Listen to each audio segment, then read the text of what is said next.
What is going on, people? Welcome to Throwdown Your Questions, episode 291. I'm your host, Tony Polanco, and tonight I'm joined by Emilio Lopez.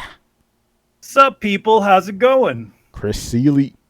Hey, what's up, everyone? Carlos Romero. Yo. Adam Vale. Hey, Sucker Free Sunday. And Brian Manjoma.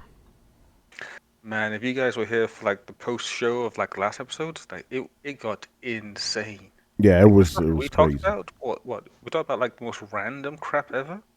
I wasn't there, so I don't know. Oh, you were there. We're talking about No, we can't talk about that. Yeah, we can't talk about it. We can't talk about that. We were talking about that. Yeah. But yeah, just for now, we were saying that Promised Neverland is like the Mass Effect 3 of like animes or mangas, if you wish. All right, really man. great throughout, crappy ending. All right, before we start, as usual, we don't know where the hell Brett is. You know, he may show up, he may not show up. Who knows? But we do hope that our American listeners had a very happy 4th of July, and I give you my condolences if you still have to deal with the fireworks, because these motherfuckers ain't stopping. You know, that Blockbuster's going at, before. By the way, again, I said, I tweeted this out last time. I was like, it's kind of like not special having people throwing off fireworks in your neighborhood when you've had to deal with it for a month and a half already, It's like shit, but what happened? Did you guys see the thing I posted not long ago? It was literally like, a helicopter shot of a bunch of cities with firework, the illegal fireworks that are going all over the place. And they played the Blade Runner music from the beginning because it looks almost like that, but there's like fire and shit coming out of the tops of the buildings, and it's all just fireworks. Oh man. But anyway, we hope you guys enjoyed the weekend, the 3-day weekend, which was always nice, And I want to give a quick shout out to Taylor Lyles, who joined us for Throwdown, episode 291. Very good discussion about next gen and all that, and some of the wackiness that happened after the show too, Oh, man. But anyway, we got a lot of questions for you guys, so no more delays. Let's get into it, man. First up, NPC Hero. And I wish Brett was here for this one, because this one is directly addressing him. I mean, we could postpone that question. Brett always joins a couple of minutes late. All right. The other questions are still related to it. We'll come back to it, because that one's direct. He wasn't happy with what Brett had to say, Oh. Anyway, so we'll move on here to Lego Bro. His question is, should Microsoft and Sony make their digital games $10 cheaper to push people towards an all-digital future? They should, but they won't. They won't. They're calling that a convenience. So they're not seeing it in the same way PC publishers or the publishers of games that see pushing games on PC are. They just see it as, oh, this is a special feature. The fact that you get it this early, or get it digital. They're not going to do that. Yeah. Again, would be nice, but that ain't happening. But what is nice, and what we have seen for both consoles, in fact, all three of them, Switch also, we've seen some deep discounts, and that usually was not the case before. They would only like $5, $10. Now we're seeing half off stuff. When they do sales, they do like Steam type sales. So that has changed. We do see that. So then, if you're thinking about, oh well, I don't want to pay this much for a game, that's okay, because you're now that game will go on sale when they do have a sale, because all their games go on sale. I mean, besides Nintendo being real stingy with their first party games, all third party games always go on sale. Sony always puts their first party games on sale. Same thing goes for Microsoft. Who was it that we saw? The new God of War was like $20. Spider-Man was like $16 with the DLC on the sale. So at least you can live on that. So if you don't feel like paying the full price and you're pissed that they haven't put a discount, just wait for it to go on sale. It will. Yeah, I'm glad you say that, because that's actually directly tied to the first question, which was about Brett. Because Brett was saying that when games are put on digitally, they never drop in price. They actually do. That was one of the things that NPC Hero was talking about. He's like, what's Brett talking about? He's like, God of War, Horizon Zero Dawn, they're all on sale for $20 all the time. And like you said, Adam, okay, think about it. Their normal price is $20, right? Kind of in the sales that happen all the time, so you're saving your money, A month. Yeah, a month. I've done the tracking on a few games, and within a month to the day, they will go on sale. Yeah, unless Nintendo don't do that shit with their first parties, No, Mm-mm, if they they go do on not. sale, they'll never do a price drop, and they rarely put their shit on sale. If they do, it's like in a blue moon. So it's not like, oh, they have a flash sale. Don't even expect Mario Maker or Odyssey or any of them to be on that shit. Yeah, no, And if they don't do do, that. $40. They never go lower than 40. Yeah.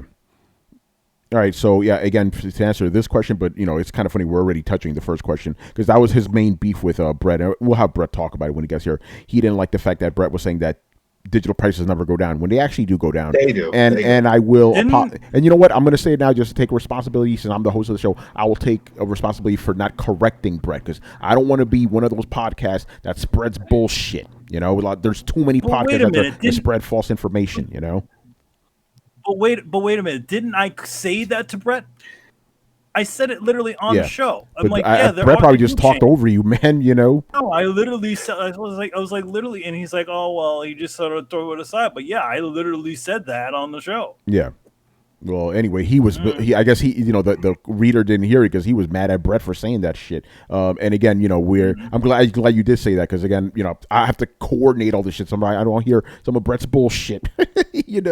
Oh man. But again, I do not. Those kind of comments I do take a little to heart because I'm like, the last thing I want Throwdown to do is spread misinformation. We're not about that life. That's why. How many times haven't I've been out here? Somebody says something like, "Are we sure about that? Are we sure about that?" Because I'm like, if I'm not sure, we ain't saying I picked it. up was it Days Gone for $20 just because of all the stuff going on with The Last And of think Us. about it. That game came out last year. Yeah. All right, guys, are you sure about that? Yes, I am sure about that.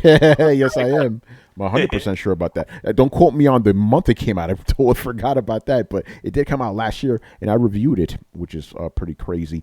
All right. So anyway, for the main question here, no, those games, Sony and Microsoft are not going to do that. It would be nice, but they're not going to do that. As Adam said, they're already calling it a premium. Mm-hmm. We still don't know if that's going to be the standard price, $70, but that's what it's looking like. Even if it happens, it's going to be a slow burn. I think it's going to be certain titles that they pull, and it's a test. This is the test because the thing is, a lot of people even brought it up that even though the price goes up to 70, if it does, if it does, that doesn't mean they're not going to keep doing with the season pass, as some of them still do. Some publishers pushed away from that, but we still see it. DLC, microtransactions, that's all going to still be in play. They're just going to put on $10 on top of it. What pisses me off is when that publisher from 2K started talking about, comparing it to other services that have gone up, like Netflix and all those other ones. Yeah, but none of them are asking $60 up front. There's a big difference from a $7.89 or $99 or to a $10.99 or a $12 to fucking $59.99. When you do something like that, then a lot of people would not pay for a Netflix if they were paying $60 a month. Oh yeah, it's a big difference. Yeah, it's a big fucking difference. So when he starts saying, "Oh well, it's about due for the $10," they've been making their money from other areas. They take such a big cut of profit that it's disgusting. If anything, games should have been cheap way back, and then they wouldn't have hit into this roadblock that they have now. Because now here it is, we're going into a recession, and some areas we're in a full recession, and we got one publisher hinting that their games are going to be coming out at 70. Plus, you still have to get a new console and all these other peripherals and stuff like that. Come on now, that's a smack in the face. Especially when people, like we always talk about, go to PC route, the PC one is not going to be $70. You know it. They never are. They never full price. Shit, the game will come out the same day on all consoles, and then it'll be like $45, $50. Yeah, I was about to say, on PC. Yeah, no, you're right. I think the most expensive I've seen a PC game on release is like $50 or something. Like, they're always cheap. Yeah. That's what I'm saying. So then it's a double smack in the face because then people are like, shit, why are we paying so much on this? What was the point? Why are you doing this? So he could try to just give me that comparison about, like Netflix and all the other sub-services. Bullshit. Because all of them are nowhere near $60 a month. Yeah. All right, man. Let's move on. Unless you guys have anything else to say about that. We have a lot of digital questions, so we'll probably touch on it eventually. Let's move on to Annihilator 83. Again, we got a lot of digital questions tonight and all this other next-gen shit. All right. Do you think Sony or Microsoft will do something to help gamers who have bought physical games make the switch to all digital consoles? If so, what can they do? What he's referencing is, for example, let's say you buy NBA 2K21, right? Physical for your PS4, right? You cannot upgrade to the if you have the all digital version of the PS5. Impossible. So he's wondering. Yes, Adam, you're raising your hand like a good raise boy. my hand because this one could be shot down real quick. Microsoft did this when they started doing the backward compatible because they knew a lot of people had the physical and they wanted the digital, so they worked with GameStop so they can trade in the game and in exchange they would get a digital code of that game. So yeah, it's but like what a if GameStop swap. doesn't So that exist in like 5 years? Well, if they don't, that's a different story. But if they still do, right now, we definitely know they're going to exist within this year. So they can do this within this year. At least say, hey, listen, we partnered up with GameStop. It's a win-win for both because then GameStop then gets a chance to sell that physical. So it's like, all right, we're going to give them a bunch of codes. So then that way you go in, you bring in your physical, you'll get a digital code. Boom, now you got the digital. And then now GameStop gets to sell that on the shelf for somebody who just wants the physical. And that's what Microsoft did. So Sony just has to follow suit with that. That's all. Yeah, but the At question least, you know, question is, yeah. do you think they're going to do it? My answer is no. No, they're not going to fucking do it. But they could do it. It's the option is there. Yeah, no, they could do it. They ain't going to do it. Let's just be real here. You know, they're not going to do anything to make things easier for the gamer. They'll want you to double dip on that in that regard. They'll want you to double dip. You know. All right, that's a pretty straightforward one. No. All right, next we got Lego Bro once again. And Adam's funny you mentioned GameStop. Okay. Will $70 games benefit GameStop the most? I see them giving people $20 for their trade-ins and reselling games for $65, which is a $45 profit where no developers will see that money. Actually, Chris, why don't you go first? What do you think about this question? Yeah, there you are. Yeah. Wait, which one is this? The GameStop one? Yeah, the GameStop question. Like, will $70 games benefit them? I don't see it benefiting them too much because I mean they've always marked up stuff. They'll take flip a $60 game. They've sometimes flipped it for almost $60. So I mean you could, but I mean that's a very small part of their profit margin is the resale because they're going into merchandise and stuff now. So I thought the question was would it help them in regards to trade-ins? People doing more trade-ins because they don't want to pay this. Well, he's talking about will it benefit GameStop. He's not really talking about will it benefit people, you know? But no, but that's a benefit to GameStop because remember, like he said, what Chris was saying, they make most of their money from the resale of these used games. So then it would benefit them if people say, you know, I ain't paying fucking $70. Where's my old shit? And then they start trading in stuff. Yeah, they know they're not getting the full value. They know how GameStop works, but at least they don't feel that hit in the wallet. And at the same time, like he said, fucking GameStop is going to mark that shit up and sell it for like only $5-10 less. Yeah, so I mean, it's just a small increase for them from the $70 games themselves, but yeah, they'll make a good amount from the trade-ins. I would have thought by now, and I still predict this in 1 or 2 years, GameStop won't exist. I agree. Between the digital sales and Game Pass and all that stuff, xCloud, all that, they'd have no chance. They have no chance to compete with that. There's no reason to have them. We talked about this previously on the show where I said, and Chris, I think you agreed that the new console sales and all that will give them a temporary boost, but ultimately will not save the company. Yeah, exactly. And I mean, so you're gonna have a PS5 edition that has no disk drive. What use do you have for GameStop at that point? Yeah, if people adopt that. Yeah. I want to give a shout out to Logically Dashing, aka David Giltonen from the ARD podcast, who's joining us in the chat. And he said the same thing we did. It's like, yeah, man, will GameStop even be around? Like, no, give them another 2 years, they're done. I have a feeling in those board meetings they're saying, hey, let's just see how things are once these new consoles launch. This is it. This will probably be their last generation for consoles based off of the sales. And even with sales, like you said, everything's going digital anyway with these services. But I think they're trying to just coast as much as they can to this point to see if this cycle changes everything for them. Because, you know, people are going to run out there and buy stuff. But again, this recession shit, who knows? But if that wasn't the case, a lot of people probably were going to go out there and buy the hardware. And that's what we've all heard for the longest time. That the whole reason why they didn't go Microsoft and Sony all digital during the PS3 and 360 era is because of that partnership with retailers. They didn't want to burn those bridges. So now they don't give a shit. Now you see games come out day one on their eShops. So now they don't care. So the only reason to go into a big box or anything is to get the actual physical hardware. But then again, you could also get that shipped to you too. So Yeah, and you can also go. You can also go. Well, now it seems like places like PlayStation and other companies are actually selling the games on their physical sites, and sometimes you get something a little bit better than what's going on. What's actually coming out in stores. Yeah. Here's an interesting thing David said. By the way, David said he's working on a new logo for the ARG podcast. They're going to have like a little bit of a relaunch soon. So, David, we got to get you on Throwdown for that, so you could promote the new show and all that. ARG 2.0. Anyway, his question is, or his statement, the better question might be if the video games industry will benefit because so much rides on what people's pockets will look like after 2020. Good point. You know. Yeah, I mean, yeah, like a lot of people are still out of work. A lot of people don't have a lot of money right now. You're going to be launching what will probably be two very expensive consoles with probably two different SKUs. And we talked about it right now. And There's then we'll no have seven, and then there's the other thing. It's like, what games are we going to be seeing on this? Nobody's talking yet. We only know things that are in launch window. Yeah, exactly. Well, There's nothing that's like, wow, I have to get this day one to play that shit. We haven't seen that yet. we're still talking about the $70 price tag, right? Yeah. Yeah. By the way, Manny, Well- David says shout out to your dramatic lighting. Oh man, go ahead. Chris, yeah, I think you were talking, or Carlos. Oh, go ahead, Carlos. Oh no, if Chris is going, you can go first. No, you said you were talking, Carlos. Oh no, I was just talking. I didn't say I was talking. We'll talk, motherfucker. Talk. God damn, what the hell was I gonna say?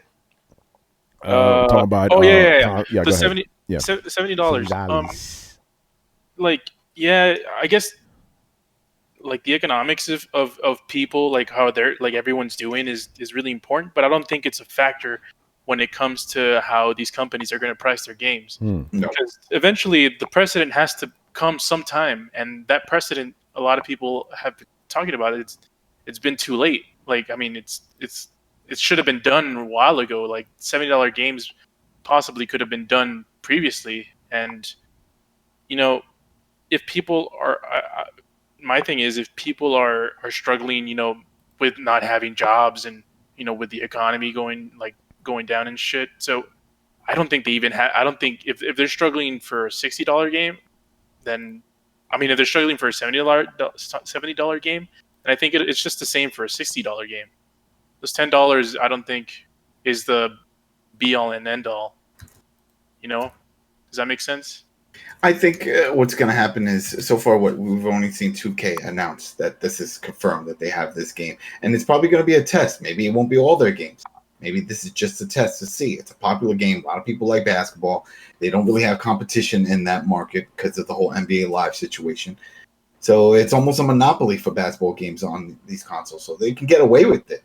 So let's just see if people actually bite and start buying. Because that game, man, we talked about it once, maybe because we don't really talk sport games, but we did when we talked about the microtransactions and all those VCs, and they charge you for everything. You want new sneakers, you got to buy this. You want to boost your guy up, you can grind, but you need to pay all this extra money to boost your guy up in the character mode, career mode.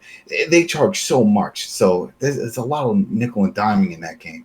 So this is a test, and I'm sure other publishers are probably going to watch and see what happens. And then if it works out for them, then they may jump in and say their certain titles, premiums, are going to be $70. What I don't know is does 2K have like a mud feature? Do they do that kind of stuff? Yeah. Do you know how to? Yeah. They have it. You mean mud and foot? Yeah, they have their own little version of that. It's not on that level though. They don't really focus on it. It's more of my career. My career is where they get you. Yeah. Oh yeah. They've had that forever. It's all exactly. That's it. The VC is all in there. So they had their own version. I don't know if the newer ones had it, but the last one, it was a while ago, 2017, 18, I think it was that I had. No, actually, shit. See, there you go. I had fucking 2019. Yeah, and they had their own little card game version of it, but it's not to the level that EA pulls. And so far, EA is the only one that really worked is Foot. I don't know a lot of people that play MUT. I know a lot of people that live on Madden, but they do franchise mode. They don't even bother with the whole thing with the cards. Yeah. All right. Let's move on to the next question. And this one is from Black Metal Gamer. Another question about $70 games. All right.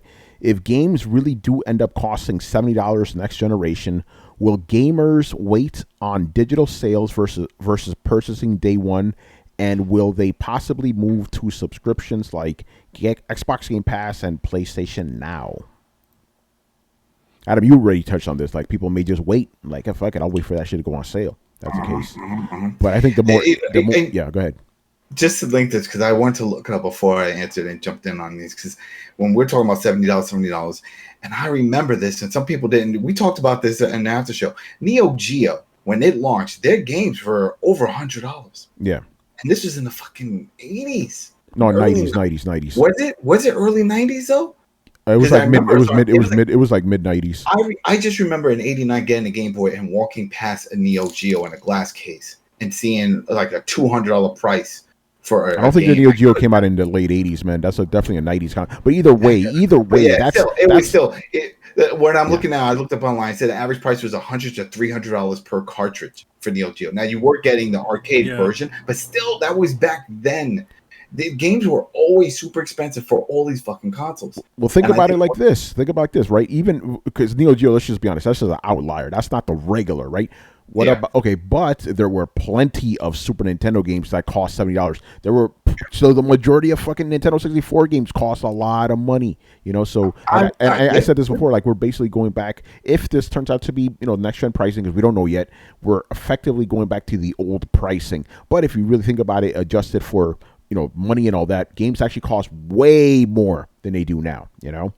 That's why I'm not surprised they're even putting it up to $70. I'm like, probably should have been $70 last gen. But it's tricky. The whole thing is tricky because then it's like you would think maybe it's a supply and demand type of structure they should go with then. Just because that's too much. $70, $80. When you start spitting these numbers out, you're now shrinking your market. Because even if it's like a kid's game, like, oh, this is a fun kid's game. At that price, that's a I'm gonna hurt your parents' wallet game. Yeah. That's no longer just a kid's game. Then the parents are thinking, how much time is my kid actually gonna put playing in this? I'm spending almost $100 if you think of tax and stuff. Yeah. Pac Dan, yeah, that was actually our main topic. He's like, did you guys talk about this before? Yeah, we did. That was literally the main topic of last show. And again, all this $70 stuff is still hypothetical, with the exception of NBA 2K21, obviously. That one is $70. Yeah. But we're just talking more like broadly in that sense. But and also quick shout out to Pac Dan for subscribing. Yeah, man, appreciate that. But I think, and did we touch on the whole Game Pass thing? Like, because I think that's the more, interesting aspect of this question. Like, will people move over to services like Game Pass? Oh, yeah, we did talk about that because we talked that could be the selling point for Xbox and stuff when they go to launch. If they don't have any good games at launch, we're like, hey, well, you got Game Pass, you could download all the old shit.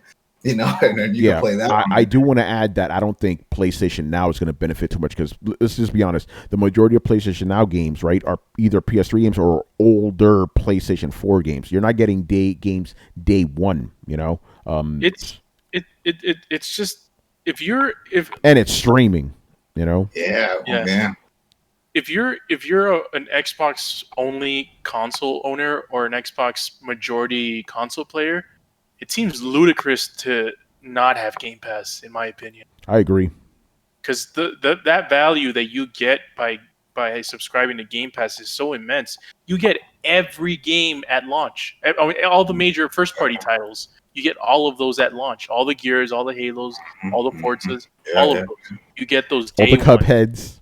All the Cupheads. And here's the thing. I have it. I rarely use it, but my daughter lives on it. Because she just sees Minecraft, the Minecraft Dungeon, and all these other kiddie games that they spit, and they're all there, and she just download it. And I'm like, whatever. I was never going to play that shit. But, hey, getting the money's worth, right? The service is working on that end.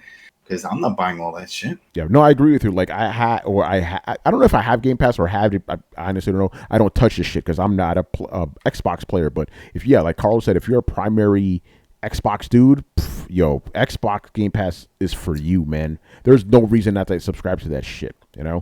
And let's just be real here. if you're an Xbox guy, games are going to be costing $70 potentially.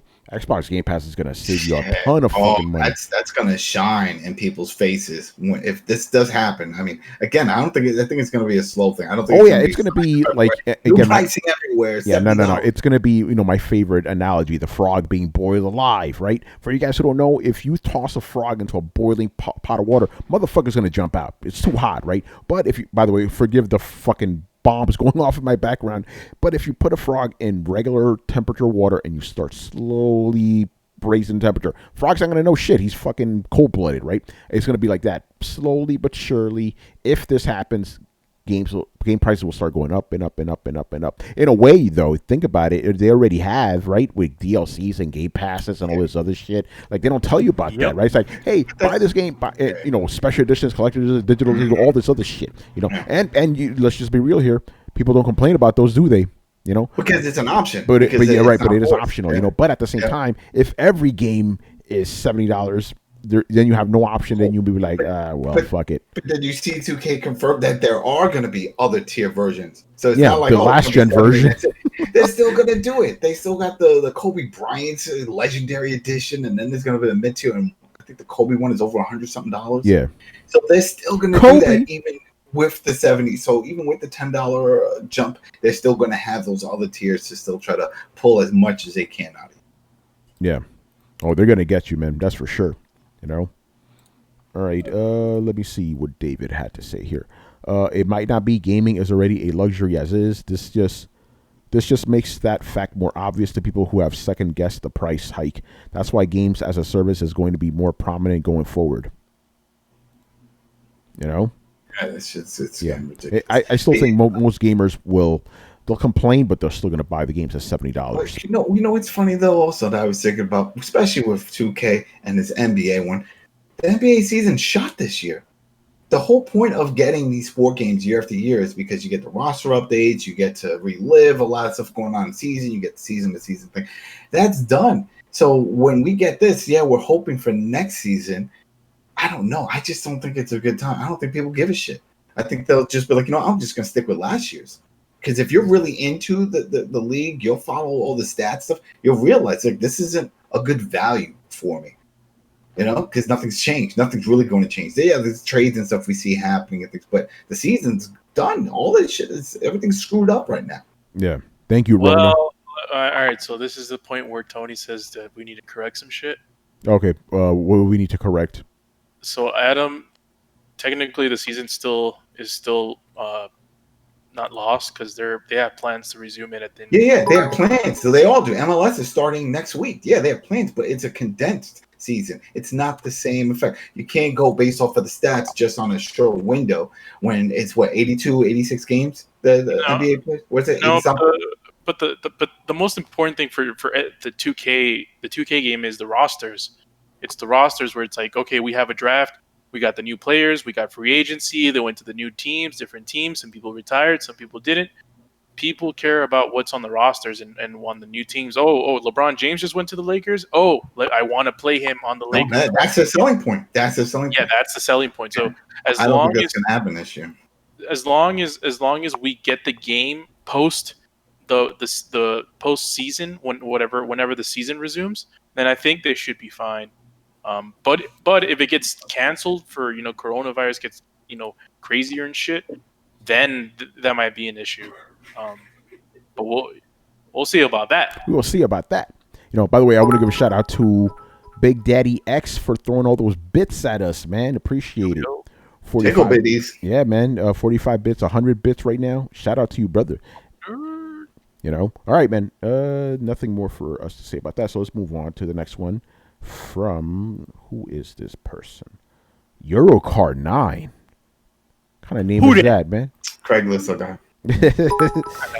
So his first question is, would you buy an Xbox Series S at launch if it costs $200? Of course, everybody would. I'm going to quote Martin Lawrence right now. Hell no. At $200, you wouldn't do it if Fuck it was no. It's a waste of money. That's a waste of money. Wait. What are we talking about? What? The Lockhart, man. Yes, the Lockhart. We don't know what's in it yet.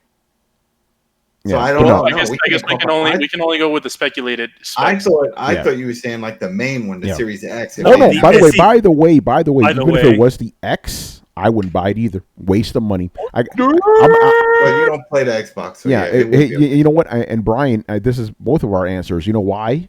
We're not buying Xbox Series X because we got some better. Our PCs. yeah, but you still have to get the service. You'll still have to get the service if you want to get any of those. Yeah, I've been exclusives. paying Xbox Live forever, man. There you go. But I'm not having to buy the console, do I? That's a waste No, of you don't fucking need money. the console. That's a waste of they're money. Still getting it. They're still getting it. You You're know? still on Windows. No, it's a waste of my money, Adam. I don't give a fuck about Yeah, Microsoft. no, you don't need it. You don't need Like it. I'm not one of these guys like, oh, I don't want to give Microsoft money. It's not about that. It's like it's literally a waste of time. The Xbox One is the most useless console I've ever bought in my life. I got the 32X got more use out of me than that shit. You know why? Because I've been playing Xbox games on my PC, and they look better, they run better. Why the fuck should I get an Xbox, So, yeah, even if it was the Xbox Series X at $200, I wouldn't buy that shit. It's a waste of money, For me. Because I know motherfuckers are going to come in here, they're going to take that clip. You know what's going to happen. They're going to take that clip, like, Xbox Series X is a waste of money. And that's all they're going to show. That's how the politicians do it.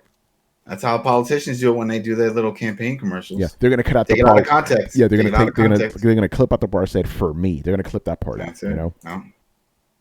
It's crazy. And you love China. So You said you Tony's want to a get hard anything. A word. I said I love Chinese food. All right. Tony's No, a hard no. no. Adam's a hard yes. Adam's I can guess what Manny's gonna say. What? An S? No.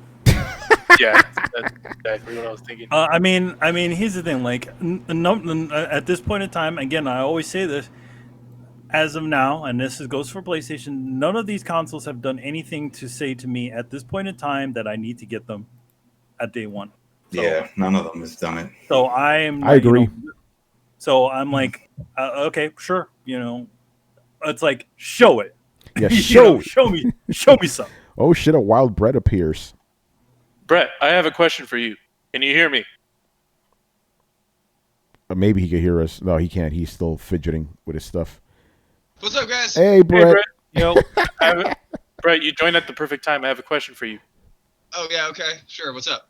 The Xbox Series X, the Xbox is Series S, the Lockhart, not the X, the Lockhart. Mhm. If the price of that at launch is $200, will you buy it at launch or not? No, because I think it's a bullshit system that's weaker than the current system. Like you're not gonna make a system for $200 that beats the Xbox One X. You're not. And so then you're releasing a fucking weird. That just confuses me. It's 2 steps forward, 1 step back. I've never seen that happen in video games before. I don't know what the plan for that would be. It seems like you would be tying yourself to low end games and then just having that would really actually piss me off the more I think about it.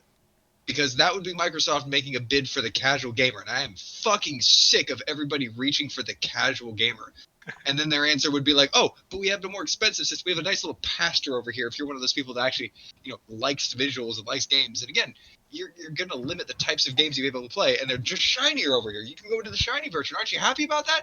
We can accommodate all these casual gamers. And you can just go over here and fuck off in your extra little shiny corner. Like that's not what I want out of a system. I want innovation. I want power to be utilized for more than just graphics. I want you to evolve games more than just the graphics of them. I mean, we've been playing the same games for 10 years. We really have. They've made them better. They've tuned them up a little bit. We don't have anything innovative. Not last generation or 2. We've been asked this before, and a $200 system is not going to help that in any way. Yeah. It's a $200 system. Fuck that system. Hey, all right. So everybody agrees. Fuck that system. But then if you go into that, that's the same logic of when people don't want to pay for a game that's cheap. They're like, oh, it's a cheap indie game. That's a waste. If it's a free to play Yeah, but that's game, different though. This is hardware. This is the shit. Well, that's we powering don't your know games. we don't know if they say, all right, we're going to do some kind of trade in to give you that $200 price. They probably won't do that. Let's just be real. Yeah, They did before. They've done it before. I'm speaking, Adam, if it's a weaker powered system than the current Oh, Xbox. yeah. If it's weaker, then no one's going to want it. That's the shit. What's the point of releasing a weaker system if you have a more powerful one right next to it? You're smacking it in the face right out the box. This is Microsoft's version of the 32X. It might just be like, and if they go that way, it would just be like, here's a casual system. You guys can have the regular one, but we're doing a casual thing too. Like, if they made it and it was somehow better than the Xbox One X, it would just load into the next system at $200, and yeah, everybody's gonna fucking buy it, killed it, home run, done. You made yourself a market share. But man, that's a cut in your own throat. And I think we're talking more about it than they are, because they've openly said that this isn't coming out at launch. It's not even coming out this year. They haven't even confirmed it. Yeah, exactly. They Well, haven't even no, confirmed Major it. Nelson did. Major Nelson did say there was another, but he didn't say the name. Yeah. He said there's other things, but he said that's not this year. We know they have Xboxes coming out. They have consoles coming out, but we don't know. That Not this year. console was our only hope. You know? Not this year. All right, I want to take things back a little bit because, Brett, we have a question directly for you, sir. Oh snap! Yeah, somebody's got... I've been yelling off outside the podcast, and I was like, man, I should be saving this for the podcast. Yeah. All right. So, and we already kind of addressed this, but I want to hear your specific take. This is from MPC Hero. He goes, "Okay, I got to ask a serious question. What is the matter with Brett? What is this Sony/Microsoft tax he's talking about?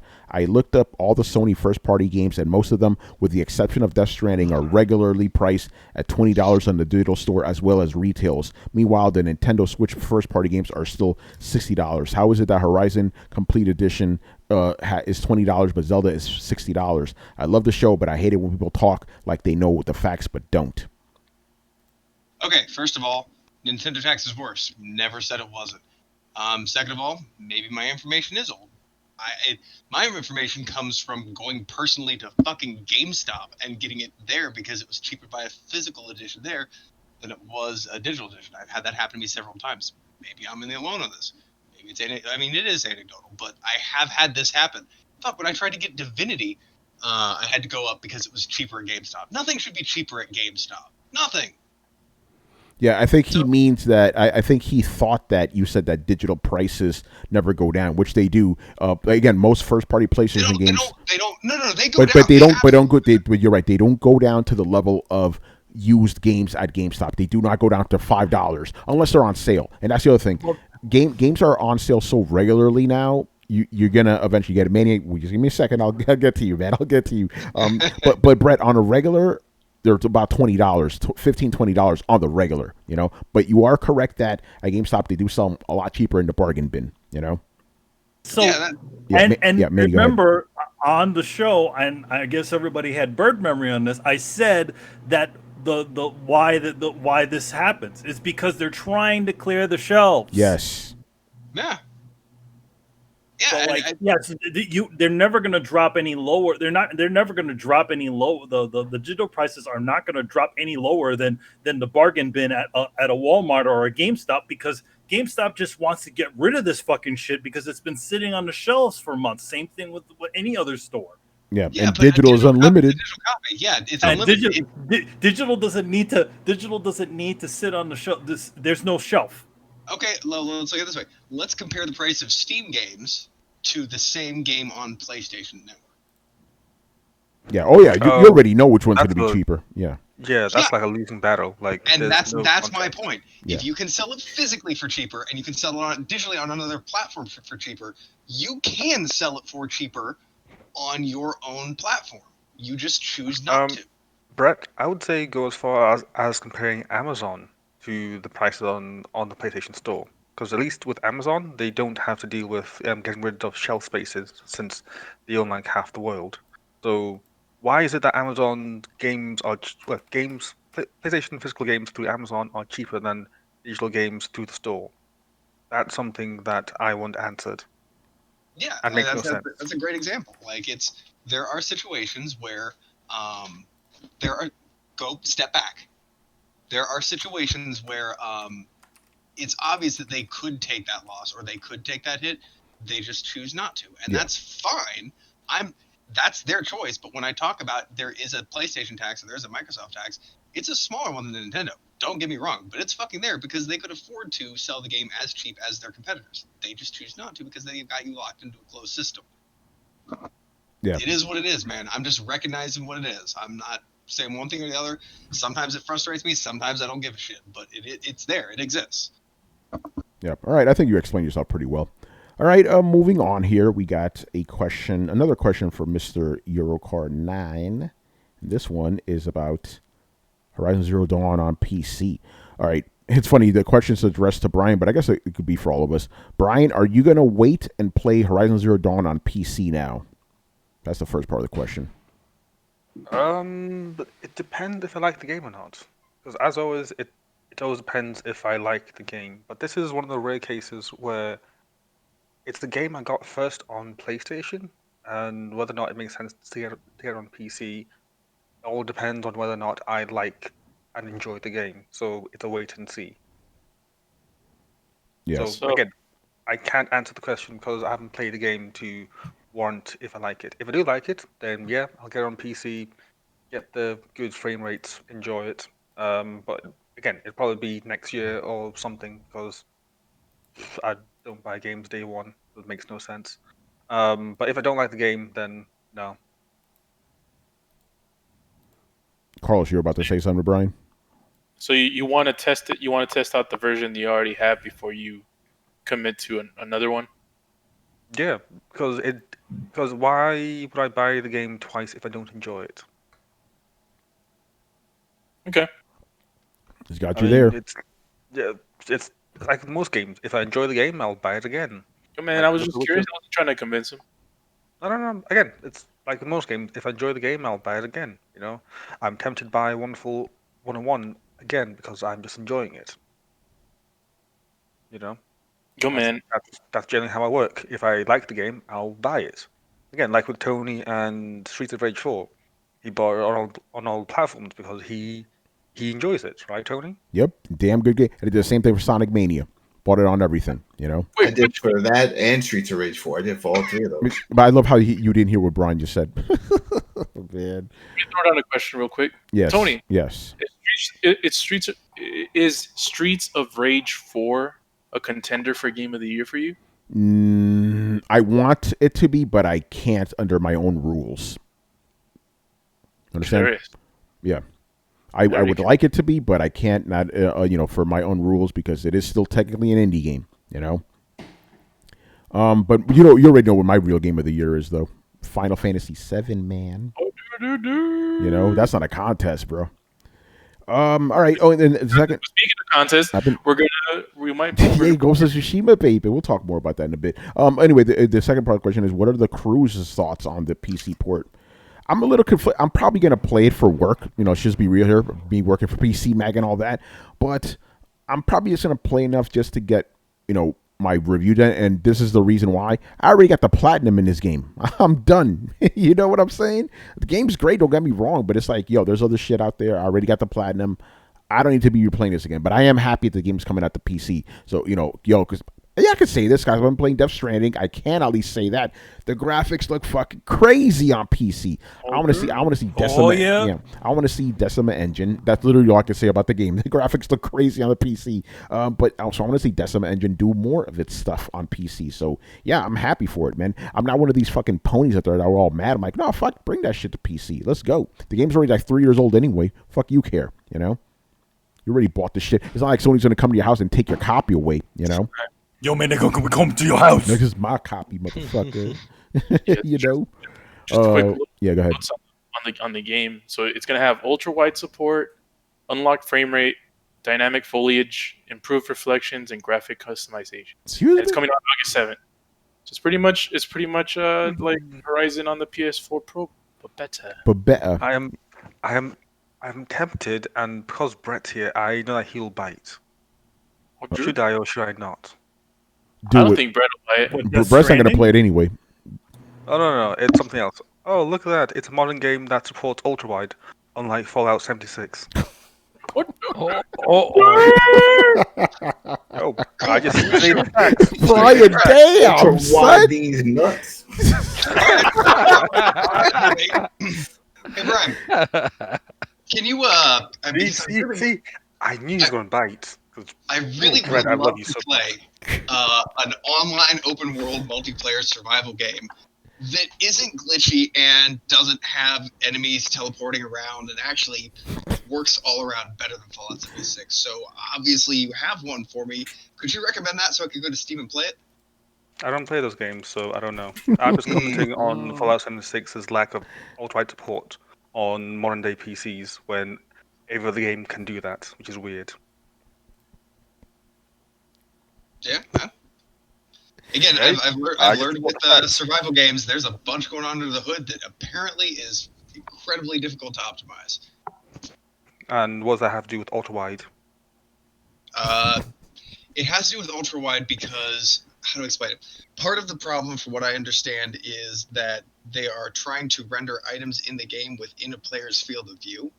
So actually having an ultra wide would expand your field of view, causing the game to try and render more and check more assets against the server status than it normally does and run harder. So I don't know if that's the case, but I do know that very specifically the problem is in a regular video game, you have a cone in front of you, and that is the only world that the game renders.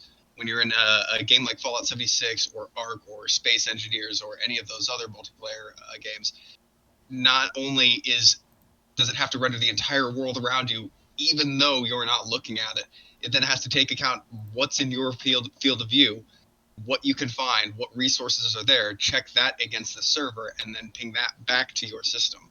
So it's more about, because I was reading about this when they were developing DayZ. It was actually really interesting. They were talking about how they have to basically make it available in the world, but also then check it against the server, because that's obviously one of the biggest ways to hack. So the game and the server are constantly asking yourself, okay, what do you see? What's here? How many are there? Oh, I see a med kit. Is there supposed to be a med kit there? Yes. Then you do see a med kit. So I would imagine that, or it's just fucking lazy because some of the people at Bethesda are just like idiot savants. They build beautiful games and innovative worlds and then don't understand how to build a basic UI. It's whatever. Just for reference, World of Warcraft had ultra-wide support back in 2017. Yes, and World of Warcraft is not the type of game structurally that these other games are. It is a roller coaster MMO that is very simple and very easy on this. In fact, I still don't understand how they're able to not support, because if they can support 4x9 and 4x3 and 16x9, why not 21x9? Oh, I'm sure they can. It would just probably be harder, and they decided not to. I mean, I'm sure that there's a way to do it. It just might be more taxing on the system, or might be pinging the server more than they want. And they decided that they didn't want a whole bunch of people with 4K ultra wide things ping the server twice as fast as it needs to and bogging things down. I don't know. I am genuinely fascinated by the structure of the kind of game, because I don't understand why you can't build a game like this. I've seen so many people try. Like I said, Ark and Space Engineer, the list goes on, and fucking DayZ, it goes on and on and on and on and on. It seems like such a simple concept. I mean, fucking DayZ was such a simple concept, but it was in fucking development limbo forever, and then died there. I've seen like 6 games die in development limbo. So I would genuinely be honest, if anybody could tell me, including some of the people in our audience, what is so significantly different about an open world game, and furthermore, what is so significantly different than an open world multiplayer game? Because it seems like I've never been able to play a game that does it. You know a game that you can't play? A game where you're in a ship. Star Citizen. Yeah, pretty much. A game where you're in a ship that you can stand and walk around in, and so is somebody else in the same world. It just breaks a fucking computer's brain. Because I've tried out Space Engineers, because for a split second, the game's like, wait, but your guy's like 30 seconds behind there, and the spaceship is here, and the spaceship will crush in on itself and randomly fucking explode. Like one little blip, and all of a sudden, you're hurled outside your spaceship into the infinite nothingness. You can't even make boats.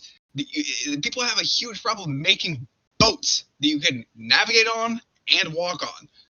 That was Sea of Thieves' whole fucking thing. Is like, we managed to do this. Assassin's Creed did it. Black Flag. No, he's talking about multiplayer, Adam. Yeah, that's the problem. They have multiplayer, man. No, but not for that. You can't have like a bunch of people on a boat playing together at the same time. On a boat, play with other. I don't trust other people. Fuck that. Well, because there's issues with the server and syncing, and I'm not sure exactly what it is, but apparently it's incredibly complicated and incredibly taxing, because I've yet to see anybody do it. Ark in single player worked fantastically. Ark in multiplayer, you had raptors teleporting around you, and the best way to fight was to spin around left, just swing wildly. I'm not even fucking kidding. Conan was great. except for the infinite stamina run as long as you were running backwards. Well, made no fucking sense. Like, it's these systems that they try and tie together either seem very empty, like, here is a rock mining area. Go to rock mining area and mine it until the bar reduces to 0 on amount of rocks it has. Like fucking Fallout. You walk up to a fallen tree and collect wood, press X, and you've collected wood. Nothing in the world happens. That's the easiest way to do it. Sketch says that they fixed that bug in Conan. Yeah, I know. I was really sad what they did. Conan is actually a really good example of doing that type of game, but it still definitely has its issues. I've never seen somebody do it right. So yeah, I give games like Fallout 76 a little bit of slack because I don't honestly understand how hard it is. I think it's hard. And if you show me that, like, oh, it's super easy, I'll be like, all right, cool, I was wrong this whole time. I'll eat a whole bunch of crow and play the shit out of that game.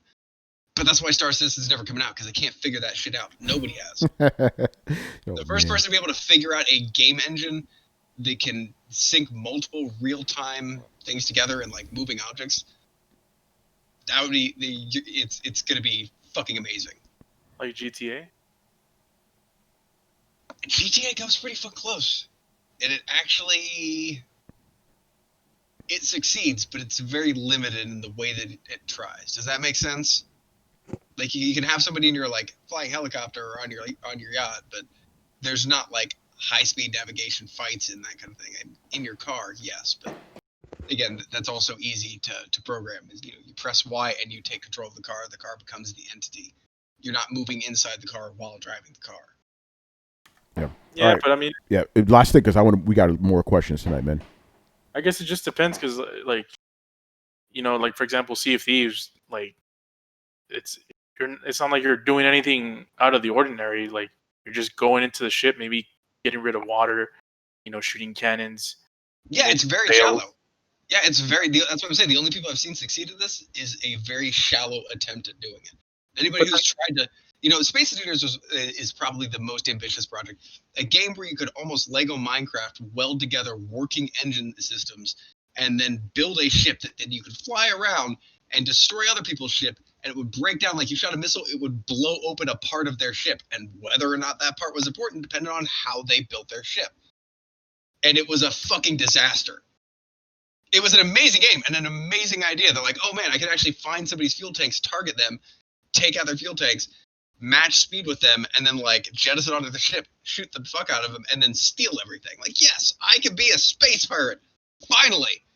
And then you're making off with the hull, and you're like, yes, and all of a sudden the game glitches out and thinks your cockpit is in your engine, and your whole fucking game explodes. Cool. All right. So, yeah, every time I've seen somebody try and really do that, it never fucking works out. Please, somebody fucking prove me wrong. I want to see a working, complex version of a, survival MMO, especially one with fucking vehicles or ones that you can move around. I want Star Citizen. I want Star Citizen to be a thing. Let's just move on. Yeah, let's do that, please. All right, man. Next up, we got Brooklyn Bear in the house, my man, Jose Polanco. So his question is, I have watched the leaked 30-minute footage of Assassin's Creed Valhalla, and I also downloaded a copy in case it's removed. Yeah, Ubisoft have been taking that shit down everywhere, but obviously, this is the internet. Nothing ever dies. He says, it looks like a standard current-gen game, very subpar. What are your thoughts on the footage if you've seen it? Has anybody here watched that footage, that beautiful bean footage? Nope. No. There was footage. Yes. All right. I guess. Can you explain it a little bit more? Yeah. Yeah. 30 minutes of leaked footage was put out there, or yeah, that's it. That's all. That's what happened. I mean, to be honest, it's like, I'm gonna say this. What are we expecting from this? It's an it's a last gen game. Yeah. Or it's a current gen game. But so actually, it's gonna look like this one. Yeah, exactly. I will say this. I did watch it. Thanks to you to Big Mike. Mike, you good, bruh? So he did post it in our Discord, and I did see. I skipped around. So 30 minutes. I'm not watching 30 minutes of that shit. But yeah. Joey, you're right, bro. Looks like a current gen game. Exactly. Granted, that fucking compressed ass video didn't do it any justice, you know. So what I try to do is focus on the gameplay, because obviously the graphics were bullshit because of the streaming stuff. But yeah, it looked like Assassin's Creed. It looked like by the way, ignore the fucking shit behind me. It looked like Assassin's Creed Origins and Odyssey mixed together, you know, with a little bit of Black Flag in there. You know, you're like building up your Viking town in England. You're going on fucking Viking raids and shit. You're actually taking boats and stuff. You're ramming shit. All the gameplay looked dope, you know, but if you're expecting this big, huge evolutionary thing to happen, it ain't happening, bruh. You know, this is just a current game. Assassin's Creed. If you like Assassin's Creed game, you're gonna like this. If you don't care for Assassin's Creed, you're not gonna care for this. It's not gonna change your mind. This is basically this generation's version of Black Flag, and what I mean by that is Black Flag was available on the PS3 and the PS4. The same game. It was just shinier. You know, this is just gonna be a shiny version of it, and it's not gonna be that shiny because it's only be 30 FPS. You know, so take that how you will. You know, but I don't want people to go out there like being super disappointed by this. It's exactly what it's supposed to be, man. Nothing more, you know? Yeah, I mean, most you're gonna get a little bit more draw distance. You're gonna get a little bit more. Maybe you're gonna get better texture filtering and all that other stuff. But you're not gonna see any from any of the third-party games. You're not gonna see a huge improvement as from the previous generation. Yeah, Joey says he says extra sweat. Yeah, that's pretty much it. You know. Yeah, I mean, I mean, the sweat game. Granted, that isn't, you know, is that one coming on for the previous one? I don't know, but anyway, that was a big deal for table tennis when Rockstar did that. I thought it was for the boxing game. Remember that shit? Fight Night, I think it was. Fight Night had it, and the basketball games had it too. Yeah. But with the Rockstar, to show a progression as it slowly went up, you would see your shirt start getting wet, and you know he's wiping his forehead, his face is getting shiny and stuff. Oh. Be like, yo, man, I didn't know you like to get wet. But at the same time, it's like it's these first generation of this first batch of games that are just going to be, you know, holdovers from the previous generation. They're just not going to look that much different until we start getting a little bit more into it. That's why I'm saying, where are those games that literally show you what the future of this console is going to look like? What these consoles are going to look like?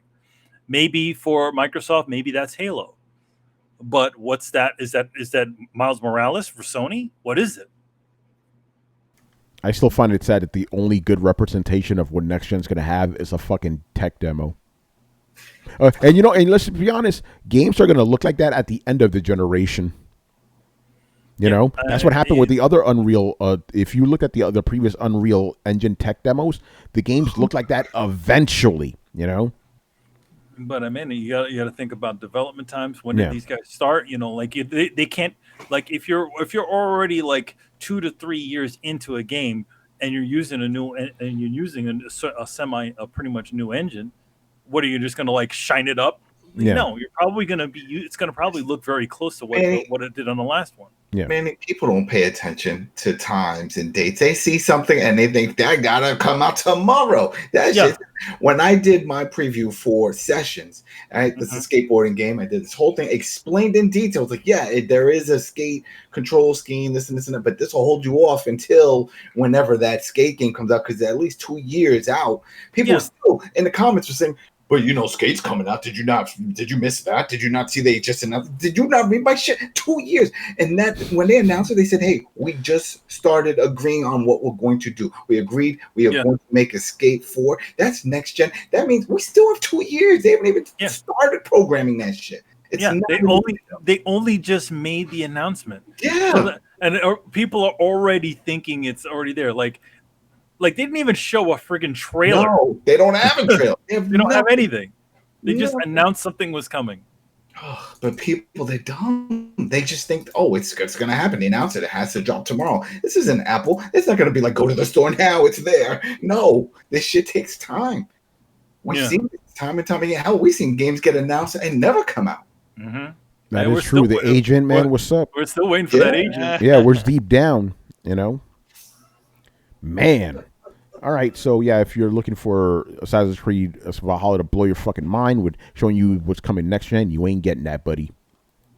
Right. Yeah, I was just watching the footage now, and it seemed like they kept the whole level system in there. And I never enjoyed that, so I don't know. Yeah, I know. I'm gonna like it. 'Cause I like Assassin's Creed, but I'm not going in there thinking it's a representation of next gen. We're not getting that this year at all from any fucking company. You know? That ain't Here's, happening. here's a question. Yes. The main character, where are they from? Are they Norway, Sweden? Do we know the exact country, or is it No, we just just know they're Vikings. Nordic. That's all we okay? know. Nordic. I was thinking, are they going to have it available so you can listen to it in the dub language?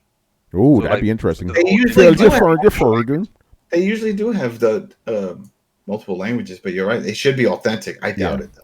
No, they That'd be probably cool. will because they've done No, that but before I the mean, other like not games. with the big name. I don't know if they have any big name actor assigned to it. I thought he was talking about like that, like how how we usually get like Baker and all these people to do certain games. Yeah. Yeah, I don't know if they have any big name Oh, tied I don't know. I don't know if they do the that. lead of this. By the way, I think this game is probably going to take place in the year 865 because that's when Vikings came to England to start settlements. So I think that's the time frame. You know, it should be interesting. So what you're telling me is that the Vikings came to England to colonize it? Yes. They did. Yes, Brian. Well, they they came did. to farm it, do all that shit. Yeah. No, I am just mentioning that the Vikings tried to colonize England. Listen, just England lied. colonizing is what humans do, man. Yeah, That's what it. humans They do. migrate. That's just what They said, humans hey, do. you get this land, and then when they left, and the farmers that would remain there, they killed them all. I said, all right, we'll see when you come back, and then we'll kill you again. And that's where the Great War started. All right, then they converted to Christianity. That shit was over. Some all of right. All right, man. Now, that's why we got black metal. Yeah, that is true. Yeah, some of those people didn't want that Christianity. But it did become the majority religion, Yeah. All right, let's move on. Where the fuck are we? All right, next up from Mr. Brooklyn Bear. All right, with Microsoft closing Mixer and partnering with Facebook Gaming, I won't be surprised if Oculus becomes supported with the Xbox Series X or another entry-level VR device. What are your thoughts? That's a good question. I didn't think about that. Possible. That is possible. I'm sure there's a business deal. Oculus Rift is out of all the VR systems. No, never mind. That's the second best one. The best one I played is the HTC Vive. That shit was dope. Yeah, that Vive is crazy but you have to get the other sensors for the room. Yeah. But once you do that, you get that true immersion. And I'm not a VR guy, but the HTC Vive was the shit. Tony, got some bad news for you. What? Just checked on the Uplay store, and the audio does not support Norwegian or anything like that. No, that's Damn, disappointing. That's bullshit. That is a smack in the face to the people. I want to hear some Norwegian. It's like That's like if another country came out and made a game about like the Civil War and everything's in English. Well, we know, and nothing's in English in the game. That's bullshit. Yeah, that's stupid. They're probably gonna have some like Nordic like phrasing and shit like that in there. But yeah, no. That's disappointing.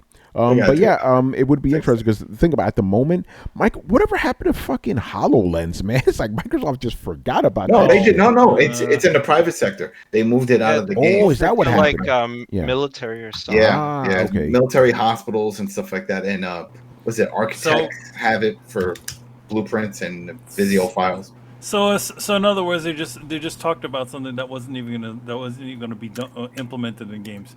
It sounds like they were just trying to try to get people excited for something. Yeah. No, they had plans for it, but it just wasn't possible. It wasn't feasible for the price too. It would be too fucking expensive for a casual person to get something like that and implement it in their house. Nope. Yeah. But yeah, I think since Microsoft currently, or Xbox currently doesn't have a VR gaming headset of their own, and since they're partnered with Facebook Gaming, may as well make the Oculus Rift compatible with the Xbox One Series X. I think Xbox Series X, excuse me. I think that'd be good, Yeah. Phil Spencer said he said that they have no plans of ever making one themselves. Yeah, so. they don't need to now, do they? They definitely don't. They don't need to. All right. I don't think we need to go on to that. So let's move on to the next question from Mob Hits. All right. Xbox Game Studios versus PlayStation Studios. What's your guys' prediction on who will be more successful this upcoming generation? Don't care. Cool. Back to HoloLens. Damn. You can actually buy HoloLens 2. No, The no revenge. joke. You can actually buy the HoloLens 2 for like $3,500. Yeah, see, there you go. Let's all have one. Damn. And Brett, it's wireless. Mm-hmm. I think Brett's What's having- wireless? Hold on. HoloLens 2. It is Oh, legit wireless. Like there's no wires. It just straps in and that's it. Yep. The new VR headset? No. AR Oh, The AR shit. Oh, the AR? Well, whatever. Yeah, Brian, remember, he wants VR, not AR. I know that, but I'm saying that, look, they have like a wireless AR system that you can purchase for 3 arms and a leg, but it's Wouldn't there. that be a fucking scouter from Dragon Ball Z, basically? It's over 9,000. It's over 3,500. Yeah, it's over 3. Yeah, no. What the fuck? It's the, over 3,500. who's gonna make the better games? Let's just be real. Sony's gonna make the better games. They always do. I mean, Oh, Tony, you pony, you pony. Studios. That can't be answered. No one can answer that. I answered it. There's I a answered lot it. of studios that we have not seen anything from, so we can't even pass judgment. I yet. answered it. I'm just No, going we off past gotta- experiences. I answered it. Sony, man. Oh, You can't say don't be a Rocky. I am being a Rocky. Who would you be Rocky? Don't look Hey. a Russian. You haven't seen a Russian in action. He will kill your friend. He Yeah. will kill your friend. You underestimate him. I'll break you. Yeah, I will break you. All right, man. Or like, I must break you. I must break you. Yeah. All right, hey, the chat agrees with me, so there you go. I take books. I mean, for me Bunch of on it, ponies. for me on it, I don't know. I mean, there's quite a bit of potential that does with a lot of the studios that Microsoft had purchased. So I mean, it definitely gives them more of an edge. They're definitely going to have more than just a bunch of first-person shooters coming from there. But the bigger question is, Uh-oh. will the Xbox community accept this game? That's always the thing. 'Cause that's the thing. Yeah, I'm glad you said that, because think about all these games, right? That in Microsoft. Here's the thing: people say, "Oh, Microsoft aren't trying to catch these audiences." They have been. The core guys never buy these fucking games. I got a better You know? question. I got a better question. Damn, you got a better question than the fans, bruh? All of it. Ready? Yeah. Who is an Xbox game? Like, who is that? What? Who is it? Who's Who is an it? Xbox gamer? Oh, who's who the is Xbox it? gamer? Like, what is the audience? We used to say it was the bro gamers, but they don't play there anymore. So Yeah, they who do. is playing? No, they don't. The numbers show. When it comes to what you call Madden, when it comes to Call of Duties, Yeah. PlayStation 4 is getting the big numbers with Hold the on, sales you know- and with the play. I think you're onto With the something player here, base. man. So who's the dedicated? Who's the hardcore Xbox, and what are they playing? Like what's their thing? Because it used to be the bro thing, and then when those things started switching over to PS4, then the numbers show. Wait, they're not there. The audience is not playing on Xbox. They're playing on Here's PS4. what I think is happening. I do agree with you that the majority of quote unquote bro gamers are on PlayStation, but I still think the guys that are on Xbox are still those those bro gamers too. You know, the Xbox, the hardcore Xbox guys, the guys who fucking eat Doritos and pound Mountain Dews and shit. Those guys are still there. They haven't gone anywhere. I have over 100 friends on my list from beginning, way back when Xbox 360 with the live and all them, when that officially launched with all the buddies and you could see what they're playing and stuff. All these dudes are just fucking watching Netflix, Hulu. They'll play NBA, every once in a while, and those type of things, Gears. But man, I don't Adam, see you know what? any You of got a the- point there. You're right, because and obviously Adam's things are anecdotal, just like mine's is anecdotal, right? But the guys that I see on my Twitter, right? The Xbox guys, they're usually the guys who love their first-person shooters and their racing games and, Xbox shit. But you're right, Adam, those same dudes, when I go on my friends list, what are they doing? They're watching YouTube. They're watching fucking Let me look Netflix. right now. Go Ain't ahead. that Talk about a amongst bitch? yourself. You know? Let me see So what you know what yeah. it sounds like to me, Adam? It sounds like Xbox fans or the Xbox fan base are a bunch of casuals. Either that or they just reminiscing on the past. They just moved They are. on. No, and they are just- reminiscing on the past. These dudes are still. Yeah. These dudes are still waiting for the glory days of the 360. By the way, guys, wake up! That shit ain't happening. That shit is done.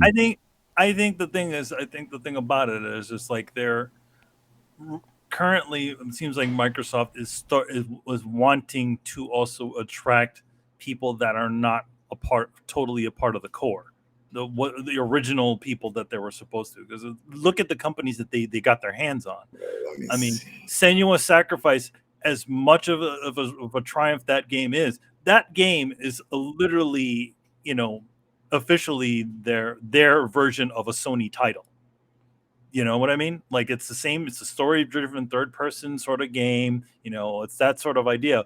but it's made, obviously that same sort of idea of a third person game is being made by this company who's been making those type of games for years. Yeah. Well, that goes back to what we were saying. Will the Xbox guys buy these games? Again, you know, and I've said this before, you have to give Microsoft credit for at least trying to bring these different audiences. The problem is the fan bases never fucking reacted. Remember during the 360 era, they bought all these Japanese games that were good from all, you know, by all intents and purposes. People said they like the few people who played them liked them, but the main guys don't give a fuck about that. I want to play Halo, you know. And now, you have Blue Dragon, you have the what was it, Lost Odyssey, I believe it was. Yeah, it's Lost like Odyssey. A lot of those games were all exclusives that they attracted. Yeah. They went So specifically now and they got them. So now, will this be the same sort of thing? Will this be enough to attract more, people that weren't, totally interested in an Xbox in the beginning? And will the previous Xbox guys, will they buy these games? Yeah, and that's the thing, though. It's kind of a weird thing. It's like the guys who are really dependent the most on this, or who Microsoft needs the most, are the core guys, because it's very hard for them to bring in a new audience. Who do new audiences associate with gaming? Either to Sony or Nintendo, right? Xbox isn't even part of the conversation anymore. Let's just be honest here. The only people who are talking about Xbox are hardcore guys like us. The mass audiences, they don't give a fuck about Xbox. They don't even think it exists anymore, you know? But the thing is, if Microsoft can really wow everybody outside of the gate, like they literally just throw a fucking bomb right at you on that thing when they start showing all their first party things, so to attract a bunch of people, that could be a good start. I don't even think that's going to be it. I think it's going to be xCloud, because everybody's all hooked on their damn phones, and how are they going to watch all these videos and announcements about what Xbox is doing on their phone? And when they open up a video and it says, hey, you can play the Gears or Halo or any of these big titles, that full version on your phone, people are going, shit, what? I can do it on here? All right. Well, and I think that's what's you can also do that with PlayStation Now. But not those type of games. But that's the problem. But not those type quality of games. of the games. You can't play Call of Duty on Warfare. They have a lot of stuff, of baggage to put out there for everybody. You know, they have to be like, okay, we have amazing new looking titles. We have this streaming service, which I don't think they're going to probably talk fully about on that next thing, but who knows? Or will it just be about the streaming service? And I feel like a lot of people might get a little bit disappointed about that too, if it's just a whole show that's devoted to streaming service. I think they're going to bring up one point, because I mean, the only thing that's holding it back, and this is Phil and them, they all confirmed it, it's just the issues that they're having with Apple regarding in-game purchases and stuff. It's the same shit we saw with Amazon with the Audible, and you can't buy anything Audible on the app. You have to go to the website. It's the same shit. They're still trying to figure that out, but they said it's good to go. Mm-hmm. As far as the next thing that I guess the August event now, July, I don't know, July event, August event, you know which one I'm talking about. That's supposed to be July, yeah. That's supposed to be the first party showing. So I don't know if they're going to talk about Project xCloud, but that's where they're supposed to be showing the Halos and all that, you know. So yeah, we'll see what they got. I mean, I've always for Microsoft, I've always kept the door open to like, okay, give me something, give me a reason to sit down to lay down the amount of money that for this thing. You know? Yeah. And that's also, as far as, I mean, here's the thing. My de facto is probably going to be a PlayStation, right? I'm probably going to buy a PlayStation in the future. But, probably. That's being nice. I'm probably going to be buying a PlayStation in the future. But I want to see something, I'm like, hey, throw me, Microsoft, come on. Throw me some stuff. Sell me on this thing. Yeah. Sell me on your mini fridge. I think the big question is, we know a lot of people jump ship when the PS4 thing, because Xbox One just put a bad taste in their mouth, and they jump ship full time. The question is, can they get those people back? So Can they get back half of the throwdown then? Think about it. Half of you guys fucking jump ship. You know. I had it. That's the thing, because PS3, that was my secondary. My Xbox 360 was my primary. And then when I got the Xbox One and I had a PS4, I didn't touch my PS4 for I don't know how long. I think until there was the first exclusive that launched on it, and that was it. And that was probably right when I started jumping on Throwdown. Yeah, because remember I said, I'm gonna start playing games on it. Remember, I said it. I said I made that jump in my head. It's like I'm gonna make this my primary now because I remember. wasn't having it. And that was it. And that's but so are they gonna have something to wow? And it really depends on those studios and what they're working on. I mean, I don't know totally about Double Fine. Like, the Double Fine, I feel like they're gonna be making a lot of smaller, internal indie sort of titles. I mean, granted, they do have Psychonauts, but Psychonauts is It's all- officially Psychonauts 2, which is still in development. Two. Which that is going to be on everything. It's going to be on Xbox and PlayStation. And that's in fact their last, the last game that's going to be on. Yeah. What the hell? Where is that image? Carlos, look at that. What is this? Oh, the Xbox bleed green, baby. The Xbox will not fail when these people are holding the fort. Oh God. I always, you mean holding the line? You know what I always thought was kind of cool, and this is something that Sony never did, is that essentially they just went through their people and they literally invited them to be on their at their E3 event. Remember that? Like, what was it? 18? It was 2018. Literally, you could get I forgot what the criteria was. But we talked to a bunch of the guys at E3. They're like, yeah, man, this is really great. We got to actually go to E3, blah, blah. Well, you're talking about the Xbox. You know what's funny about that? When we were sitting behind those guys, let's just be honest here. Okay, we did meet a bunch of cool dudes, don't get us wrong, but the guys who were sitting directly in front of us, they sounded like those assholes on Twitter. They were like, oh, yeah, fuck Sony, man, what they going to do? And they're like, oh, that Chinese motherfucker, they're being racist and shit. They were being pretty racist and fucked up. Like they were basically like the stereotypical Xbox gamer. It was like, oh shit, this is like a Twitter thing come to life, That's your typical fanboy of anything. But then we met the total opposite of that. Like, well, we're just walking around and we're just talking about the thing, and these guys seemed really excited. They're like, we got to do this, we got to do that. Microsoft lets us go on the line before everybody else. The best part was the final day of E3, right? It was me, Manny, and Cicero, right, from Spawn on Me, formerly you Spawn on Me. And this guy's talking to us. He's fucking excited and shit, talking about the games he's wanting. And then he's asking me and Cicero, like, hey, what games are you playing? Then he looks at Manny. Manny had his fucking blazer on his shit. He's like, I don't know if you play games. I'm like, man, he had a gaming shirt on, I literally had a gaming shirt. But here's the thing, like, this is something I'll explain. Like, people take you by eye, and for some reason, just slapping a blazer over a t-shirt and jeans somehow makes you look like you don't do any. You're like some executive or you're something else. It's the stupidest thing ever. Fucking hilarious, man. That's the same type of guy that if he sees a person of color with a hood on, he's automatically a thug. Probably, people get judged by their appearances. That's a negative one. That's a negative one. But the point is, you get judged on your appearances. That's just a fact. Yeah, but a hood, it's one thing if it's a hood. If it's a nice hood, then how can you still judge it? If it's a nice Nike or whatever. I mean, the thing about it, again, in general, people take you by eye. No matter how many people you think it's going, no matter what you do. People get if you're dressed up in a suit and a tie, you get treated generally different than you would if you were just a slub in your normal, a t-shirt. Yeah, because it's assumed that it costs money to buy that suit.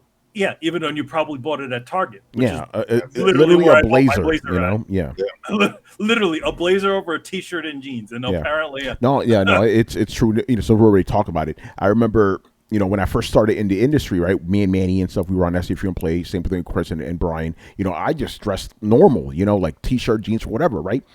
And the publishers, or developers and stuff treated me like a gamer, right? And then when I moved over to DualShockers, right, they specifically told us. I actually told you, dude. Yeah, you did. You should put on a fucking collared shirt. And you're like, why? It doesn't matter. I was like, I'm a gamer, whatever. They're going to treat you differently, even if you're just wearing a collared shirt, even if you're just wearing like a freaking workman shirt with the pockets and everything like going to a job interview. Yeah, exactly. Yeah. So, and then when I went over to DualShockers, they actually, this is some insider stuff for DualShockers. They actually did have an internal dress code. DualShockers, like if you go to an event, you got to dress up, right? And I went to PAX East and I had the whole button-down shirt, long sleeve and everything, no hat on and shit. And people treated me a lot different, right? Then I was like, let me scale this back a little bit, Let me mix in the fancy with the Tony, right? So I started wearing like, button down shirts, but like short sleeves with my Short hat sleeve. on, right?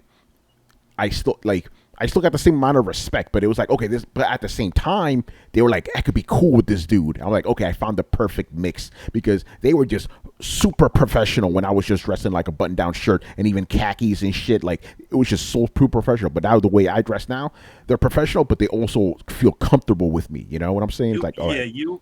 The thing it's so weird how It's so crazy, you can just move, you can just change things slightly around on you. You're still the same person. You just do certain things to yourself, and apparently people just treat you differently. It's such Question. It makes absolutely no sense, but it does happen. Yeah. Tony, do you ever wear your Sony hat to events? Yeah, all the time. Okay, that's interesting. Every single time. Even if you were to go to a Microsoft event? Yeah, especially at a Microsoft event, Oh, I did that shit. I did that shit in 2000. You're I did that that. Boston guy then at a Yankees game. Yeah, Holy shit. Yeah, I did that shit during 2018. Specifically, I had 2 Sony hats that year, right? One of them you could kind of see it and stuff. That one was easier for me to breathe in because it was summer. But I specifically wore this one because I wanted this logo to show. I'm trolling those motherfuckers, How much you, man? Hey, I don't know an Xbox hat. And that's why. And then you wonder exactly. There you go. That's why they call us exactly. And then you wonder why. Oh, I don't wonder. I know why. But you always say it's like, I don't know why they don't listen to the show. They don't. They can freeze frame your face with the hat. And they see this motherfucker with his police. No, you're right, and that goes back to appearances because, like, if they listen to the show, they know we're not really ponies around here. But if they look at the image, and obviously take selective quotes from Tony, that's how it is, man. What are you guys talking about in the fucking Tony chat right Polanco said. Brooklyn Bear says, I'm a Patriots fan and wear my hat everywhere in New York. Yeah, you're living dangerously, man. Oh, damn. That's literally like wearing a Boston hat in the. You just you can wear it anyway. Just be careful when you go into bars. That's it. Only in bars. Also, don't walk in the Bronx. No. He get cut. No, he's from Brooklyn. He ain't moving from there. No one goes. Yeah. Stay in Brooklyn, bro. Stay in Brooklyn. Bronx, don't mess around, man. Yeah, you don't have to worry about anybody in Brooklyn beefing you. Fucking you around. The fucking hipsters and shit. Not anymore. Yeah, that's what I'm saying. Like in Brooklyn, you're safe, man. Maybe back in the day when Red Hook was still called Red Hook. Yo, Brooklyn Bear, what's just gonna happen to you is some fucking hipsters gonna throw their latte at you and shit. I used to get on it all the time because I've always liked the Patriots, and also in Brooklyn, and some people are like, oh, what are you gonna do? I was like, New York didn't even have a proper team. The Giants and the Jets play in Jersey. What are you talking about? The only New York team we have is Buffalo. So shit, I'm not supporting Buffalo Bills, so I'll go with the Patriots. They're closer. All right, man, let's move on before we deep dive into that. All right, next up, we got also mob hits. All right, what are some red flags that a game is going to be garbage? That's easy. Oh, you mean stuff that sets off the spider sense, right? Yes. It's easy. We all know this. Come on, this is easy. If the embargo is the same day the game comes out. There you go. That's checkbox number 1. When you only see screenshots and no video, that's a number 2 flag. When you start hearing that they're talking about doing some crazy sale deal or promo deal real quick, you're like, that's another 3. There's a bunch of them. Reps don't want to talk about it. Don't want to give you any assets for anything. That's a number 4. Or when they send you the review code, it's like, hey, just get that to us when you can. It's like, holy shit. Oh yeah. Adam, you know which game I'm talking about. We both had to review that shit. Yeah, I was like, what do you need to review? Well, we don't right now. So I'm like, all right, because you know what it's gonna be, right? You know what I'm gonna say. It's just gonna be more bad news. Yeah. Chris, getting here. What are some red flags, man? Well, I would say if it has production problems, like not like long delays, but if you ever hear anything like people walking, like directors or whatever, walking from the project, whatever, and that are people getting replaced at high levels, that's sometimes a red flag. Again, like you said, like no reviews till the game launches, and when they're very much trying to curate their message beforehand, that's probably a bad sign. I don't know because you can't generally go off delays. Like a game delay doesn't mean anything. There could be like technical issues that they're trying to fix, so that's never a sign. And usually, if it's just that, then usually you end up getting a better experience at the end of that tunnel. I would say look out for um like high level changes. Like if you hear, oh, writer walks, director walks, whatever, oh, we replaced this guy and so on. And all right, there's creative differences. Like, okay, there seems to be trouble in the creative part, and then that may lead to some issues going forward. Also, if a publisher comes in and cutting the budget or something, if they're like, we'll do this, or if a publisher dumps the game and then somebody else picks it up, that may be a bad sign. Oh So man. It did sort of happen with Ghostbusters. yeah, I mean, that game luckily worked out, but It had a good story. The story, yeah.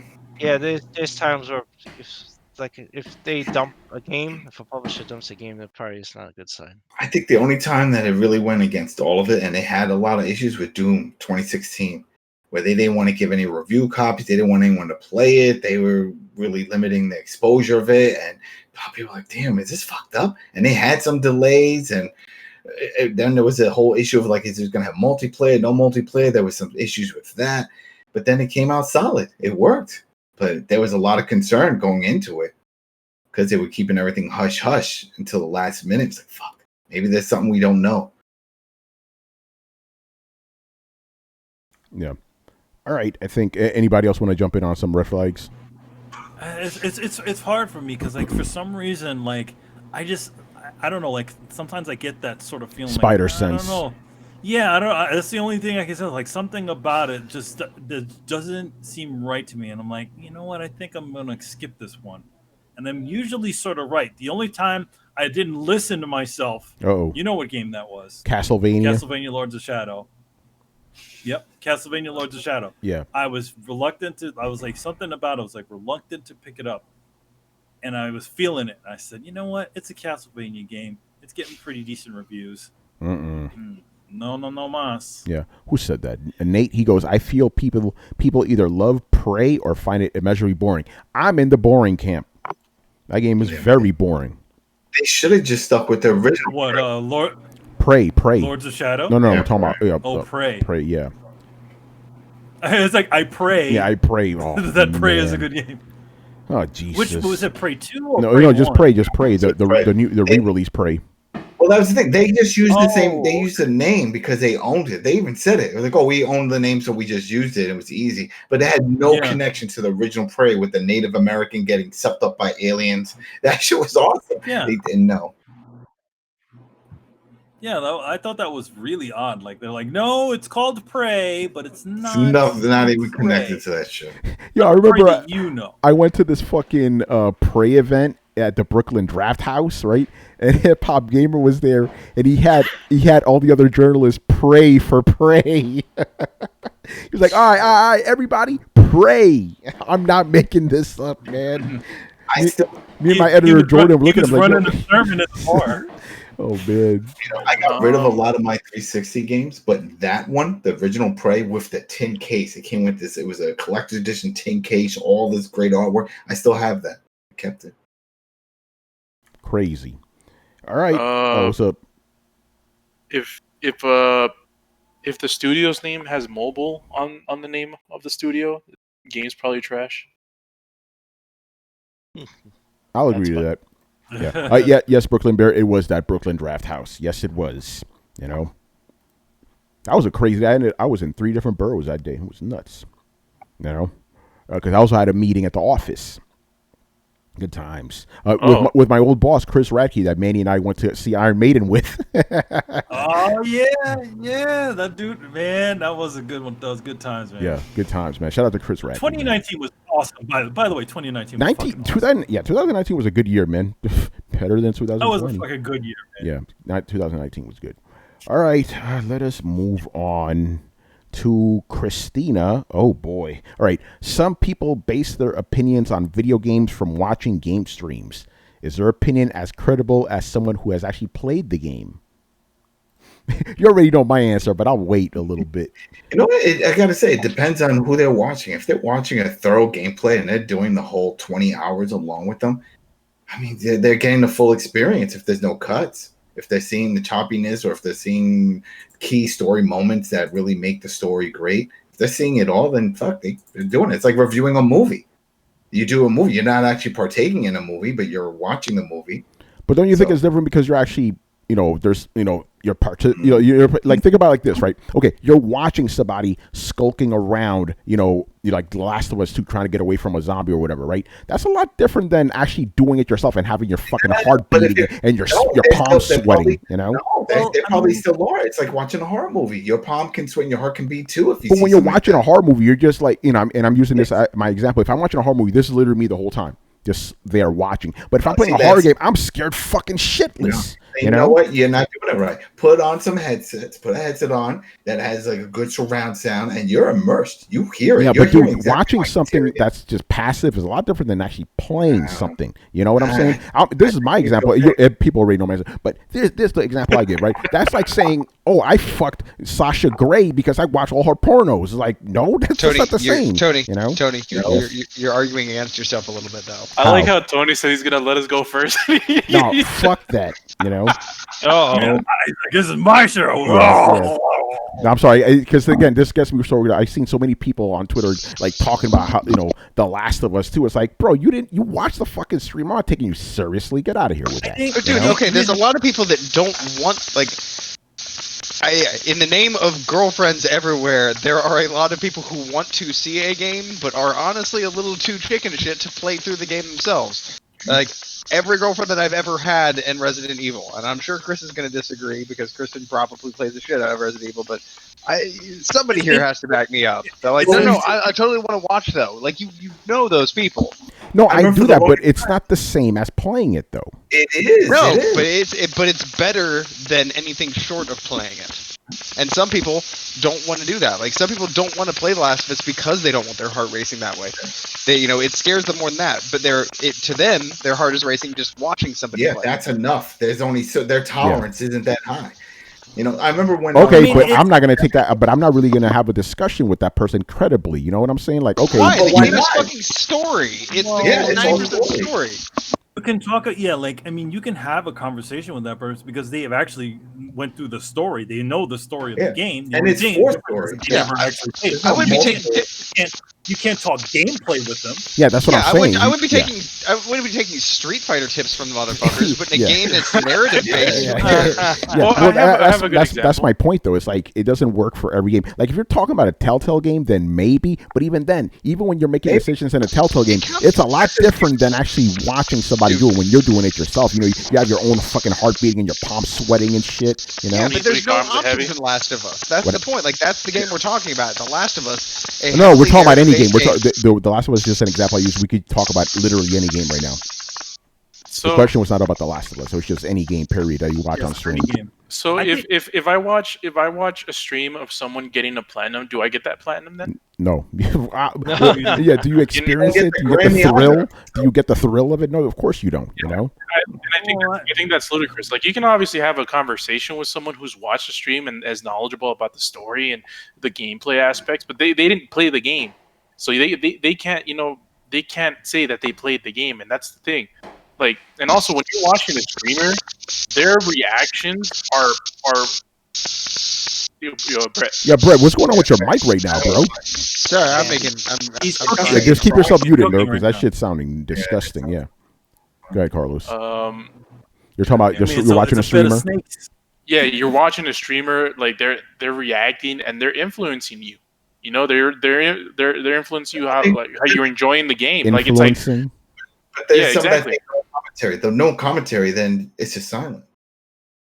You're hearing whatever's in the game. You're not hearing. Then you're watching, and then it's a movie.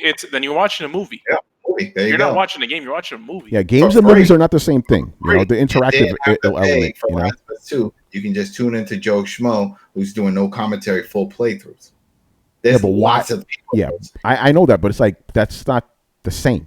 Nobody's saying it is. Nobody's saying it is. It's the next best thing. Adam's saying it is. I am for the Adam's stories. saying it. Yeah, because if let's say we're all together, and one person didn't play Last of Us, but watched the whole thing through. Doesn't tell you that though. And it's like, oh yeah, Last of Us was great. Oh, remember that one scene where this happens and this in the hospital? I was like, oh yeah, that was great. Yeah, it looked a little tricky. There was this whole puzzle element. Yeah, I agree. He's just telling you all the shit that he saw. He didn't play any of it, but he saw the patterns. What if you twisted and go, how did you feel during those parts?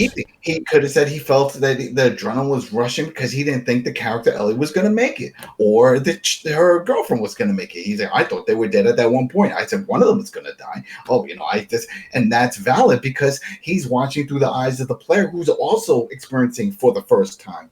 It's all the first. Unless the guy who's narrating or the guy who's hosting starts saying, oh, all right, get ready, everybody. This is it. This is a big part of it. Then it's different. But if the person is quiet and just saying, hey, we're going to play this game together. Boop, and he puts himself on mute and we're just putting on a headset and we're just in it for the ride. There you go.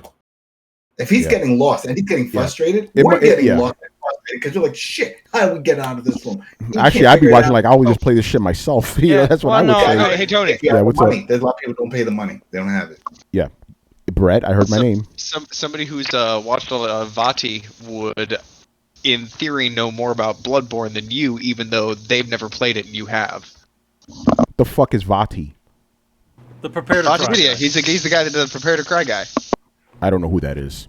He does these really great analysis of the Bloodborne games. Yeah, I don't watch that shit. Hey, Chris, what were you saying, man? No, I'm on your side with that. If you don't play the game yourself, you're not really experiencing it.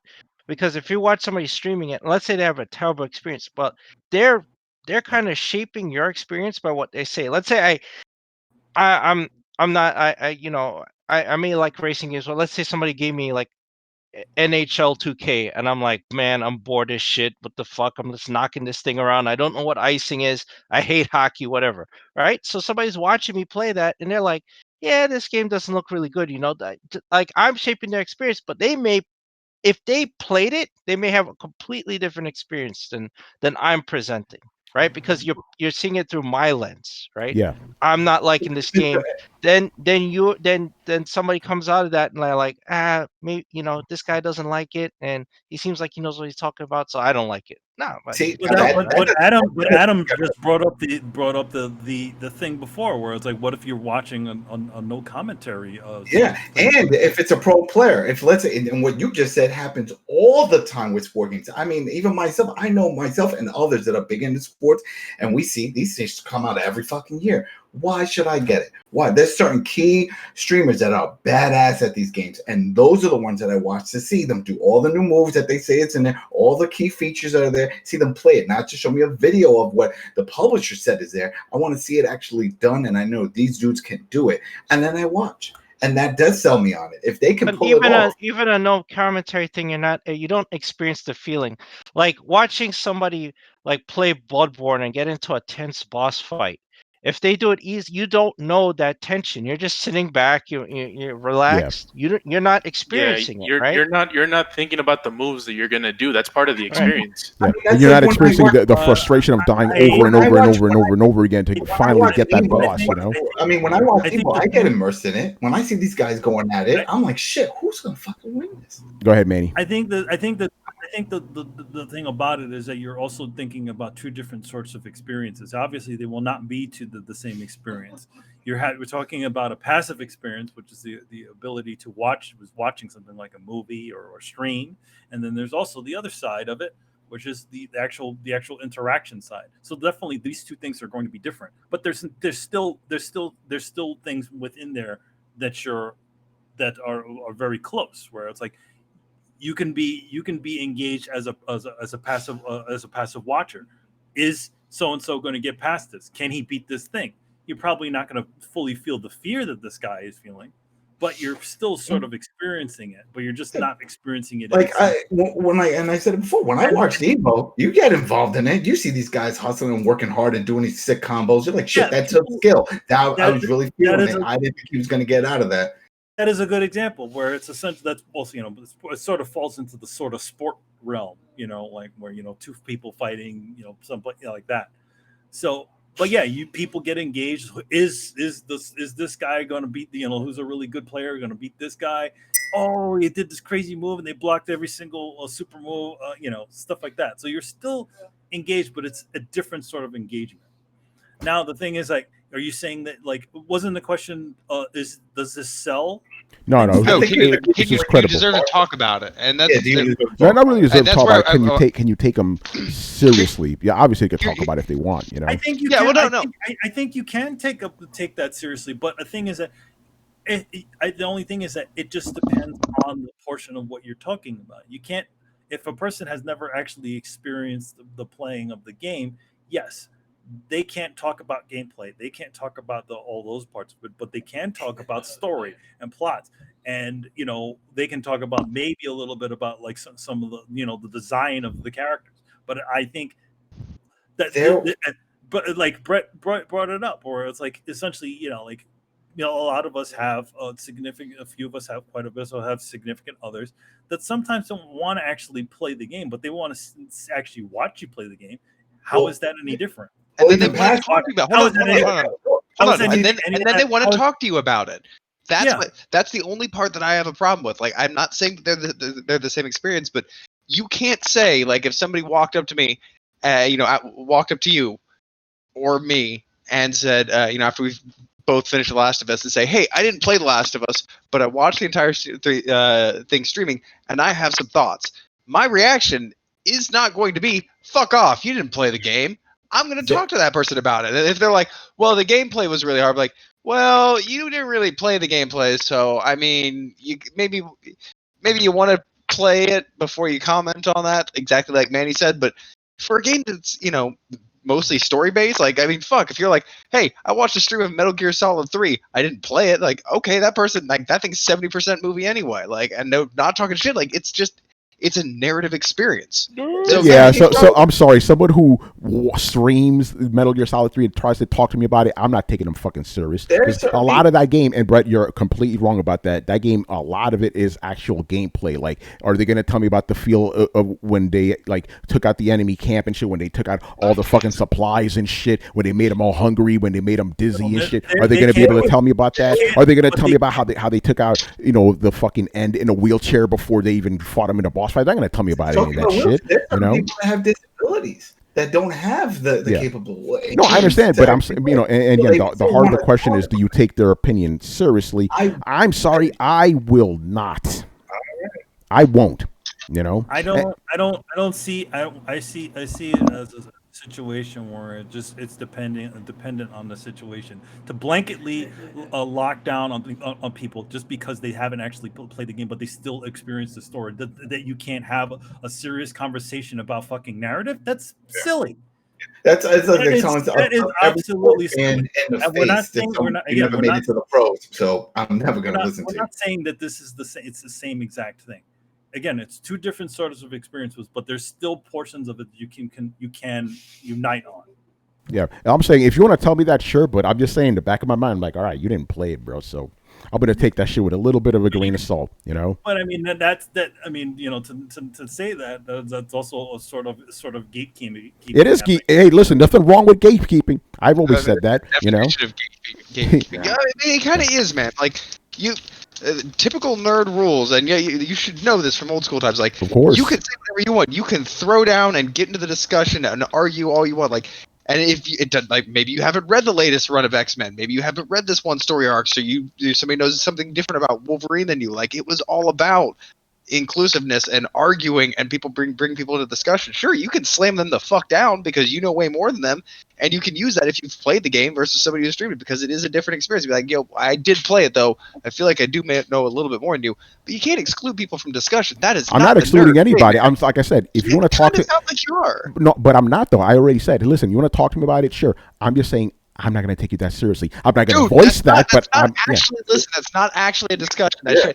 You're be like, I'm willing to listen. I'm just not going to take you seriously. That's not actually listening. But I'm still listening though, so I don't see. No, you're not. You're not. Yes, I am. Are my ears not working suddenly? Come on, bro. You're just gonna let them mouth off, and then you're gonna walk away. You already have you're already shading the conveation by the fact that. Well, they already shitted about not playing and try to talk to me about it like they have played it. No, you're telling about the story. You yourself are shading it because you are not accepting them the experience that they had. Yeah, I'm not.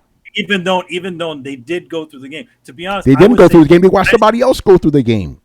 they still managed to go. They still watched the game. They still experienced the game, despite it not being them playing. Yeah, they did, but still, I'm sorry, that shit don't count to me.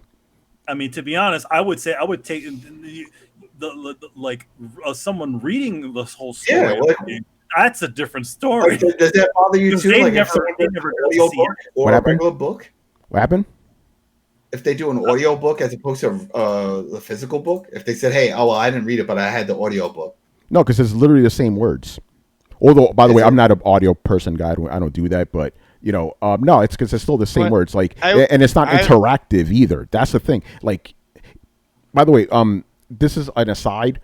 If I read a movie wiki and then try to talk to you about it, are you really going to take that seriously?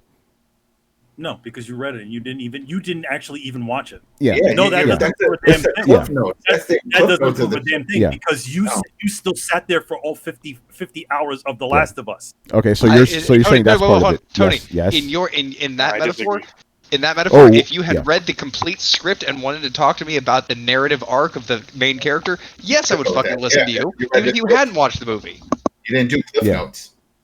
But if you went through and actually read every bit of the script, you knew every part of the movie, you didn't digest it the same way somebody else did, but you still knew all the details enough to talk about it, yeah, you can talk about the main character and their story arc, even if you don't know who played it. Yeah, you can, but can you talk to me about how you felt when the music was rising or the little ticks in the actors' faces? No, of course not, shit, but that's not what we're saying. Nobody's going to talk to you. Nobody's going to walk up to you and be like, hey, I just streamed a game. I want to talk to you about the gameplay. I've streamed a bunch of Street Fighter. I want to tell you about some combos for you. That's not what we're talking about. Tony, I bet there's plenty of people you've talked to, whether online or in person, that have not played the games that you were discussing, just so they can get involved. Dude, I don't talk to strangers, bro. Come on, man. Almost everybody fucking talk to is a stranger. Holy shit, are you kidding? Yeah, about games, like, if you're gonna, because how many people don't follow me, right? I don't take those guys seriously. If I know you, then I'm going to take you seriously. That's just how it is, Carlos, what were you going to say, bro? Oh, goddamn. What was it again? You said you disagreed with one point. I disagree with Manny because he said if you read like the wiki or the script or whatever of a movie, then you're not experiencing the movie. By the way, I said the synopsis. Yeah, exactly. It's you're missing the visual dimension of the film and the visual and audio dimension. Yeah, missing the music, all that shit. Yeah, the music. And but I said that's not the same thing. Yeah, he did say that. Yeah, I didn't say that was reading the thing. Brett added the thing where it's like, okay, let's see. Yeah, I said if you've read the scripts, if you've digested all the information to be pertinent to the conversation, I don't care how you digested it. If you want to talk about the main character and you've read the whole script, I don't know, or you don't know how they reacted to this one scene. You don't know how the music swelled. But at the same time, I could say to you, did you catch this one thing? Did you catch this one thing? Did you catch this one thing? Honestly, they may know shit that you don't because they've actually read the script. Yeah, and they know what got cut out. You can't close down conversation. You can't obviously you can't talk about the musical score because it says music swelling in the script, but you can't talk about the main character. You can't talk about the antagonist. Dude, or if the actor did a good job. Yeah, literally, you're painting into you're painting into a corner where this is literally how they develop movies and scripts and stories is they sit around in a room talking about a story that doesn't fucking exist yet and making changes to it. Like, nobody's seen the movie that they're making, but they're still talking about what it could be. If it's relevant and pertinent to the conversation, I don't understand why you'd lock people out like that. No, like I understand that, and you can obviously have conversations. If someone saw if someone saw the spoilers or something for a game and watched a video what happened, obviously they can have an opinion and you can discuss that opinion. But you got to be careful also with people who tend to classify, and we saw this not too long ago with The Last of Us 2. Everyone got an opinion of a game just because they saw the leaks. Well, they do that for everything. And they didn't even play the game. They saw snippets of what the story was, and they called the game trash. And they ran with it. So what, you expect them to shell out $60 on the off chance that it might not be a dumpster fire? No, well, they can't judge a game just by one aspect of it. The video game is just way more than just Of course they one can. thing. You They know, make the the judgment that story. you make the judgment right when you decide to buy it or not. Wait, what? They can make the judgment like, I don't think I'm gonna like this game, and then walk away from it. No. I'm playing The Last of Us to figure out if I do actually hate it. No, because I you're think not I'm getting my going to hate point. it. No, you're not getting my point, Brett. They're calling a game trash because they saw cutscenes. They haven't even played it, so how can they call a game?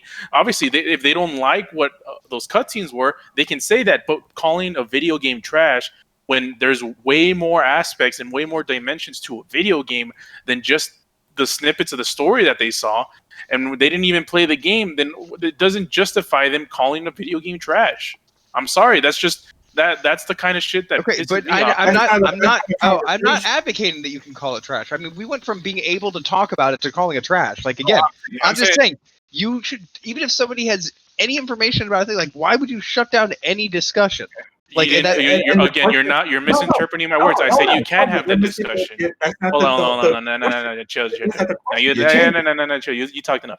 All right. No, you're wrong though. You're saying all the wrong things. You don't even listen to the question. But you guys are misinterpreting what he's saying. Carlos, keep going, bro. Keep going. I said you can have those discussions, but you can have a conversation and pretend with that same all right, you can't have that same conversation with the same person and pretend like they played the game, because like nobody's saying that. No, I'm saying that's the preconceived notion that you have to have when you're discussing with that person, because you're straw manning. It's literally straw manning.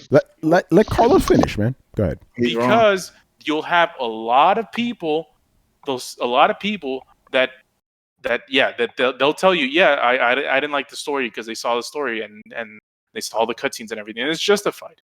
But there's a lot of other people. But then there's a lot of other people that will call a game trash and say, yeah, The Last of Us 2 is trash. Yeah, Fallout 76. You know this. Fallout 76 is a trash game because they saw a whole bunch of glitches. And they called the game trash. Who are you disagreeing with? Sea of Thieves is trash because half the Kraken is missing. I'm just going to wait. Yeah, he's arguing with Tony.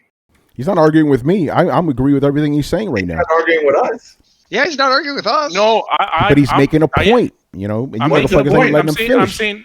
I'm saying you can talk to the person, but also have in the back of your mind that this person has not played the game. So depending on what they're discussing about the game, you have to keep them in check. Thank you. The question was, if a person didn't play the game and just watched the playthrough of the game, can you talk to them? If someone says, "Hey, can you take their opinion? Can you take their opinion seriously?" Obviously, you can talk to them. You know, they did a walkthrough. Yeah, I could have a full conversation. If they're saying what Carlos is saying, that they just saw this one snippet and realized, "Hey, I don't like it because of this 4-minute piece I saw." Fuck you! You only saw 4 minutes.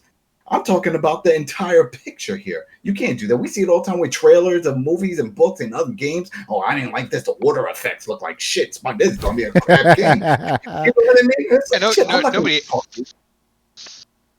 Nobody asked about advertisement. We're talking about streamers.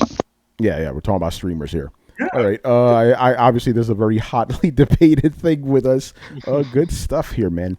Well, no, dude, it's you talk to people.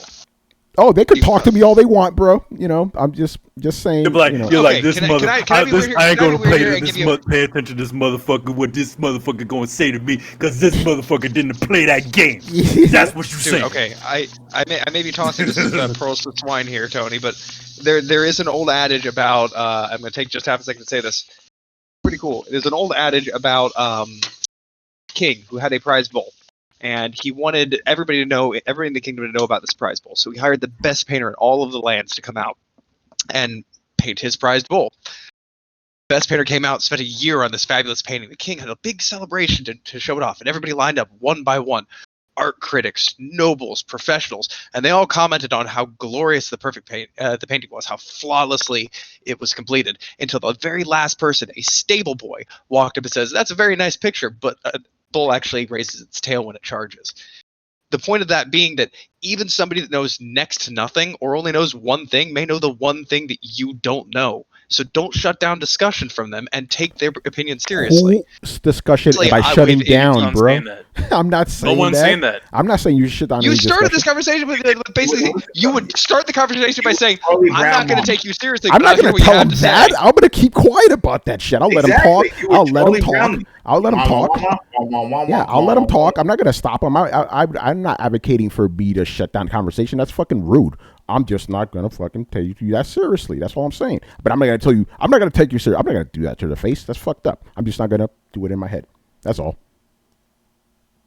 See, that's even more fucked up. You Okay. should just tell them. It's like, hey, listen, I played it. No, I'm gonna be like, I'm gonna be like, hey, you didn't play the game, right? Like, no, I just watched stream. I'm like, okay, and then I'll let them say what they're gonna say. You know. Yep. My adage is Hey, kind of like Let Brian go. He hasn't said anything. Go ahead, Brian. yeah, I'm kind of like in the middle of all you guys. I think it highly depends on what game it is. If it's a very story-based game, then yeah, because again, it's a story-based game. Games these days don't tend to tell the story through the gameplay. They tend to be really bad at that. They tend to have gameplay here, story there. This is one of the reasons why I hate Naughty Dog, is that they do that. The game isn't told through the story. It's kind of like, hey, gameplay time, story time. Gameplay time, story time. So in that context, yeah, because again, the story is the story. You can't really interact with the story like that. Whereas if you're commenting from the gameplay point of view, then you can't really, because you need to experience the gameplay yourself. Like, everyone experiences things very very differently. Again, the Bloodborne example is a great example, because again, watching someone take down fucking That Rom, motherfucking then ROM, man. yeah, watching someone take down Rom is very different from you taking down Rom. Like, sometimes you may take Yes. sometimes it may take you like 12 hours just to take down ROM, but when you do, you get the feeling of like, okay, cool, I spent 12 hours on this. You have all the ideas of like everything that went wrong last time. You did it right. You have that euphoria of, yes, I can do it. But then watching someone else take down ROM, you just think, oh, it's not that bad. So hence why I think it just depends on what type of game it is. And since this discussion is based around Last of Us, because I assume so, then yeah, you can talk about the Last of Us story if you've watched the story on YouTube, because that's the whole point of it. Yep. I think I can drop a mic here. Uh-oh. Uh-oh. Hey Tony, Yes. what is Rom's story? Who is Rom? Who the fuck knows? Actually, you I have do, to and read then the fucking lore streamer shit. that I watched does, and so therefore I know more about Rom than you do because I watched a stream, motherfucker. Okay, but can you tell me how I felt when I played against ROM? That's the point. That's the thing No, you're not understanding no, but if here. You're going if for we're the whole talking about knowledge lore- thing. I'm not even Yeah, but if we're talking talking about about that. lore- I'm talking about, can a streamer make me feel the same shit as if I'm playing it myself? Obviously, they cannot. Okay, so let me you know? let me take that same perspective and flip it on you. Should I take your opinion seriously since you only played the game and didn't play the game as well as You can stream? do whatever you want with my opinion. I don't give a fuck. Can we take your opinion seriously when you've only played the first hour of a game? No, obviously not. Don't, and like I even said this with my my reviews, like, take my shit seriously if you want. Don't take it. Don't care. That shit doesn't matter. But then, Manny, I will now pose you the question back: can you take someone seriously if they are only allowed to talk about the first 12 hours of a video game? Oh. Oh man, State of the face. Now that's a mic drop. That's I a wanna- mic drop. That's a mic drop right there, man. That's a great segment. Let's move on. Carlos, that's an actual mic drop, by the way. Learn. Well, man. it was more than Brett's, but Yeah, no, yeah, Brian, fantastic. All right, moving on here to Illustrated Dio. First question. What year, this is for the arcade guys, what year were you first introduced to your local arcade scene? Were you a frequent goer? Did you accept all challengers? And what was your all-time favorite arcade game from that time? A lot of questions in that one question. Manny, ours have to go together because of Danny and Chinatown Fair. Yeah, it was like one of the earlier ones was Chinatown Fair. Yeah, because when we go with your dad to the bowling alleys, if they had 1 or 2 games, they we had go to- 1 or 2 games. But our Uncle Danny would take us. It didn't matter. We were young. We definitely, because I remember on Christmas, we had this tradition where we go to our grandmother's house down in the Lower East Side near Chinatown, and they would put all the presents in the closet. Anyway, the tradition was we had to stay together as a family till 12. So people were bored, we're watching movies. So our uncle would say, you know, I'm taking all the kids, we're going down to the arcade. So my earliest memory of going to an actual arcade with all those machines was with my Uncle Danny, and that was in Chinatown Fair. Yeah, And that must have been early 80s. Yeah. All right. Manny dropped off. Fuck. Yeah, that was weird. That was Way it. back. But he's yeah, back. there we go. So yeah, early 80s. That's and just man, playing Pac-Man and Elevator Action. And a lot of those simpler games, but this is early on before there was the tool, the multiplayer dual set, like Street Fighter type setup. Everything was just single player. So Oh shit! Check this out. This is from Brooklyn Bear. He goes, in the 90s, right near a gang area near Mercy Projects. I used to go there every week. Marcy. I used to go there every week with my brother. My dad caught us and beat our asses. Damn. Damn. That's on the J and the Z line there at Marcy. Yeah. For me, I've told this story a million fucking times, right? The first game I ever played ever was Golden Axe, because in the Dominican Republic, I didn't know what a video game was. You know, when I came to my dad's friend's bodega, I saw this big cabinet thing with a TV in it, little characters. I'm like, what's that? He's like, go play. I'm like, play? What the fuck are you talking about, play? You know, I had no concept of what a video game was. Give me a couple of quarters. I'm like, what do I do with these? Like, see that red slot in there? Just stick them in there, man. And then, you know, I got to the controls and I kind of figured out. So, yeah, that's how it all started. And then, you know, after that, you know, because I live here in Flushing, Jib Lanes had a bunch of fucking arcades. Manny and I used to go to arcades all the time. Yep. You know, like Main Street had a bunch of them. We used to go to this one, like, import store. What was the name of it? CPS? No, not CPS. It was a import store. They eventually moved to Manhattan. Oh yeah. It used to be. Yeah, it's friggin' The one by the one we used to Image. go, It's now called Image Anime. Yeah. But back in the day, it was across the street from a elementary school. yeah, near Horace And Harding Expressway. There's Horace Harding Expressway, and down there they used to have like X-Men versus Street Fighter Yes. and stuff like that. Yeah, they had a bunch of stuff. Like Children of the Atom. But it wasn't. Yeah. But that wasn't really. That wasn't really an arcade. That wasn't really The an arcade, though. The big arcade in Queens was the Linden Place arcade. That Yes. was the one by Pathmark. Yeah. That was the big one. Yeah. Granted, we didn't live very close to that, and that's No. one of my, along with my Uncle Danny and Adam and the family, that was one of my big ones where essentially, you know, my mom would go over to go to that Pathmark because it was a bigger supermarket, and she'd send me over with a little bit of cash, and I go to the arcade over there at the Linden Place, and then across the street, across the highway, was the other arcade, which was the cheaper arcade. That one was all the machines were actually 25 cents compared to the other place, but that one burnt down. Oh man. Yeah, but yeah, it's kind of interesting. A lot of my experiences with arcades were really arcade games, because back in the days, arcade cabinets were everywhere. So it's like, hey, bodega arcade, let's fucking go. Yeah, like you know? corner store, like Mhm. what was it on Parsons Boulevards toward the I think that library or something like that. There was the no, it was, I can't remember. Well, which Jib street, Lanes had, you know. Jib Lanes had one near the Dunkin' Donuts. Yes, little that's further right. down. Yeah. That place had the Street Fighter machine. Yeah.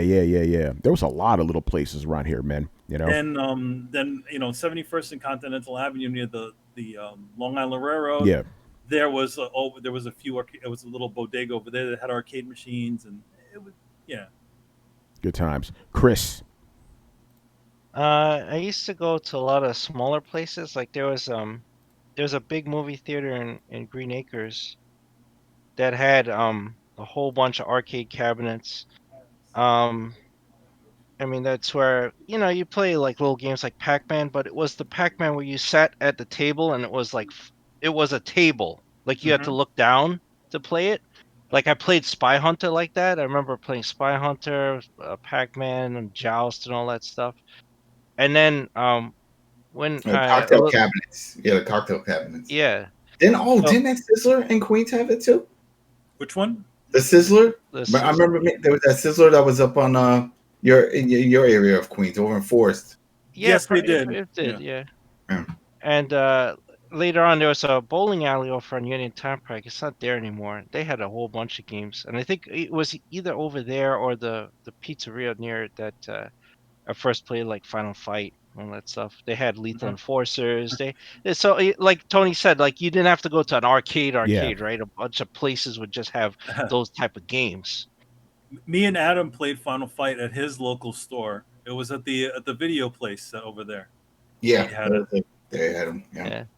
Yeah, at the old movie theater, I used to play Afterburner, and they had the Afterburner you could sit in. They had Damn, the I big feel like controls. I used every to movie love theater, playing that game. White Stone over there had arcade machines.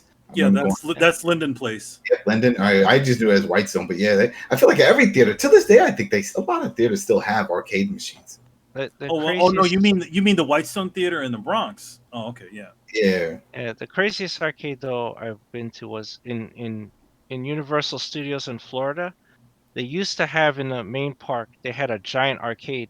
And I remember they had Marvel vs. Capcom up and they put this giant projection screen and it had big speakers on it. So, and you stand at this, they made this custom console. So, you could have kind of competitive play and everybody in the arcade could see who was playing that game. That was a crazy place, man. I love that arcade when I visited there. It's not there anymore, but that place was shit. Yeah, Kristen says comic shop next to the movie theater had Cruisin' World and Neo Geo. Man, Yeah, everywhere had Neo Geo Neo games. Geo Over at everywhere. my college, in my dorm, I used to go do laundry and play Samurai Showdown. They had it right there in the Nice. fucking laundry room. And Yeah, I remember the first time I played. Abin? For Chris, did he have to pay? Did he have to pay since it was in the dorm, or was it just the arcade machine? Just press No, yeah, you had to pay because I had to get quarters for the machines there, so I had to pay. I used to get like the rolls of quarters like from the bank, the local bank, and then I just play a little Samurai Showdown. Okay. Yeah, man, I remember the first time I played Mortal Kombat was Whitestone Lanes, man. It was during a school trip. I've told that story before. That was awesome. I was like, There fuck was bowling. also- I want to play the game, Yeah, and then what was that? In that Linden Place arcade that was over there, that's where I first played the original Street Fighter, and they had that on a big screen. Like it was a big, huge screen, and you could play like that. Wait, was that the you said the original Street Fighter? Is that the one where you had to like punch the buttons? Yeah, it was like well, no, not the punch one, but like in other words, it was the one when they converted it all to the actual Gotcha. button. Yeah, because they did convert it I eventually. wish you good luck. Yeah. Did you guys ever play Arcade Punch Out where you were like the green Yeah. grid guy and you had Nah, to I go didn't in see the that thing one. and punch? That was super I know about arcade. that one though. I know Yeah. about that one, but I That didn't see one, it. that one we played. That one You can't we, take my experience seriously on that because I've only heard about it. that one we played at the Chinatown Fair. Yeah, they had those. Yeah. I kind of liked the guy would call out when you did a move. He would like body blow, uppercut. He would say what the He's punches you were announced it. doing, and I'm like, man, when I played at NES, I'm like, hey, he's not saying what what I'm doing. Anybody? Brett. Let's see. There was I've been trying to remember the name of it. There was a giant fucking arcade back when I lived in Chicago, and probably got taken there for the first time around 92, 93. And I think I was playing arcade games like that. Definitely, I was always playing arcade games and like the pizza and everything like that. Like, it's hard to honestly tell you because I started playing video games when I was 3 years old, and I don't really remember a lot of the beginnings. There were just kind of always arcade machines around. But my first big experience was going to this big place. I think it was called Aladdin's Castle. It was this giant ass place, like a Chuck E. Cheese, but on crack. Like, it had a big pizza place, and then games by different sections, and then a putt-putt course, a 2-lane bowling alley, and a laser tag thing, as well as like these like motion movie things like you'd sit in, like the chairs would like tilt and like made it feel like you were riding a fucking roller coaster kind of thing. So I'd save up, get $20 and just get a fistful of quarters and go crazy in that place. And my favorite game was Virtual On. I absolutely like fucking fighting robots. Yes. Virtual On was fucking amazing, man. Right? You sit in like a giant mech cockpit with 2 fucking joysticks and like just it's kind of mech fighting, but it's also almost ninja fighting. It's awesome. It's just awesome, and you can't replicate the feeling at home. I mean, it's a fun game to play at home, but it's hey, just not Brett, there's another example, man. Think about it. Yeah. Think about it. I only played Virtual On Saturn. Can you really take me that seriously compared to the experience you had, bro? You had the real fucking experience right there.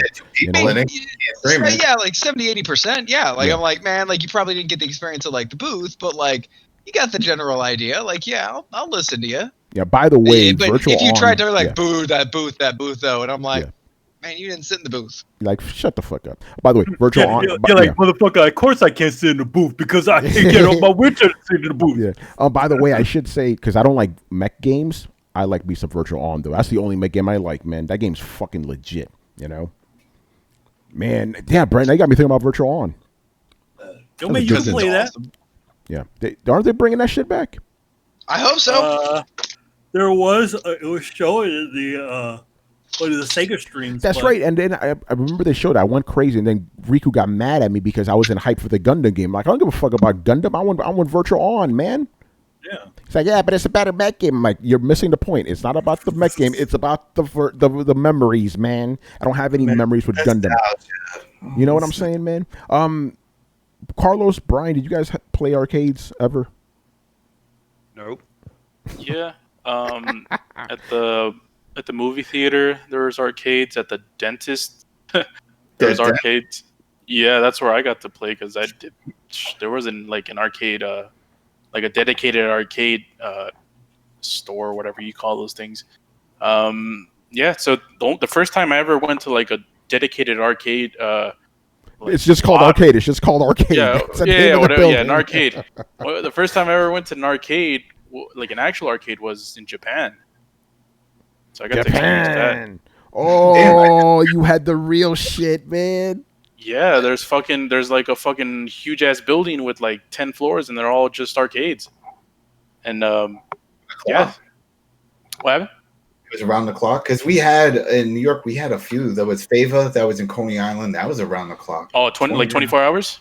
Broadway. No, Street and Barcode. Those are 24-hour arcades. Not the one that I went to. I went to the Sega one. And I remember because I was there like it was like 10 p.m. and they were like, "Oh, we're closing."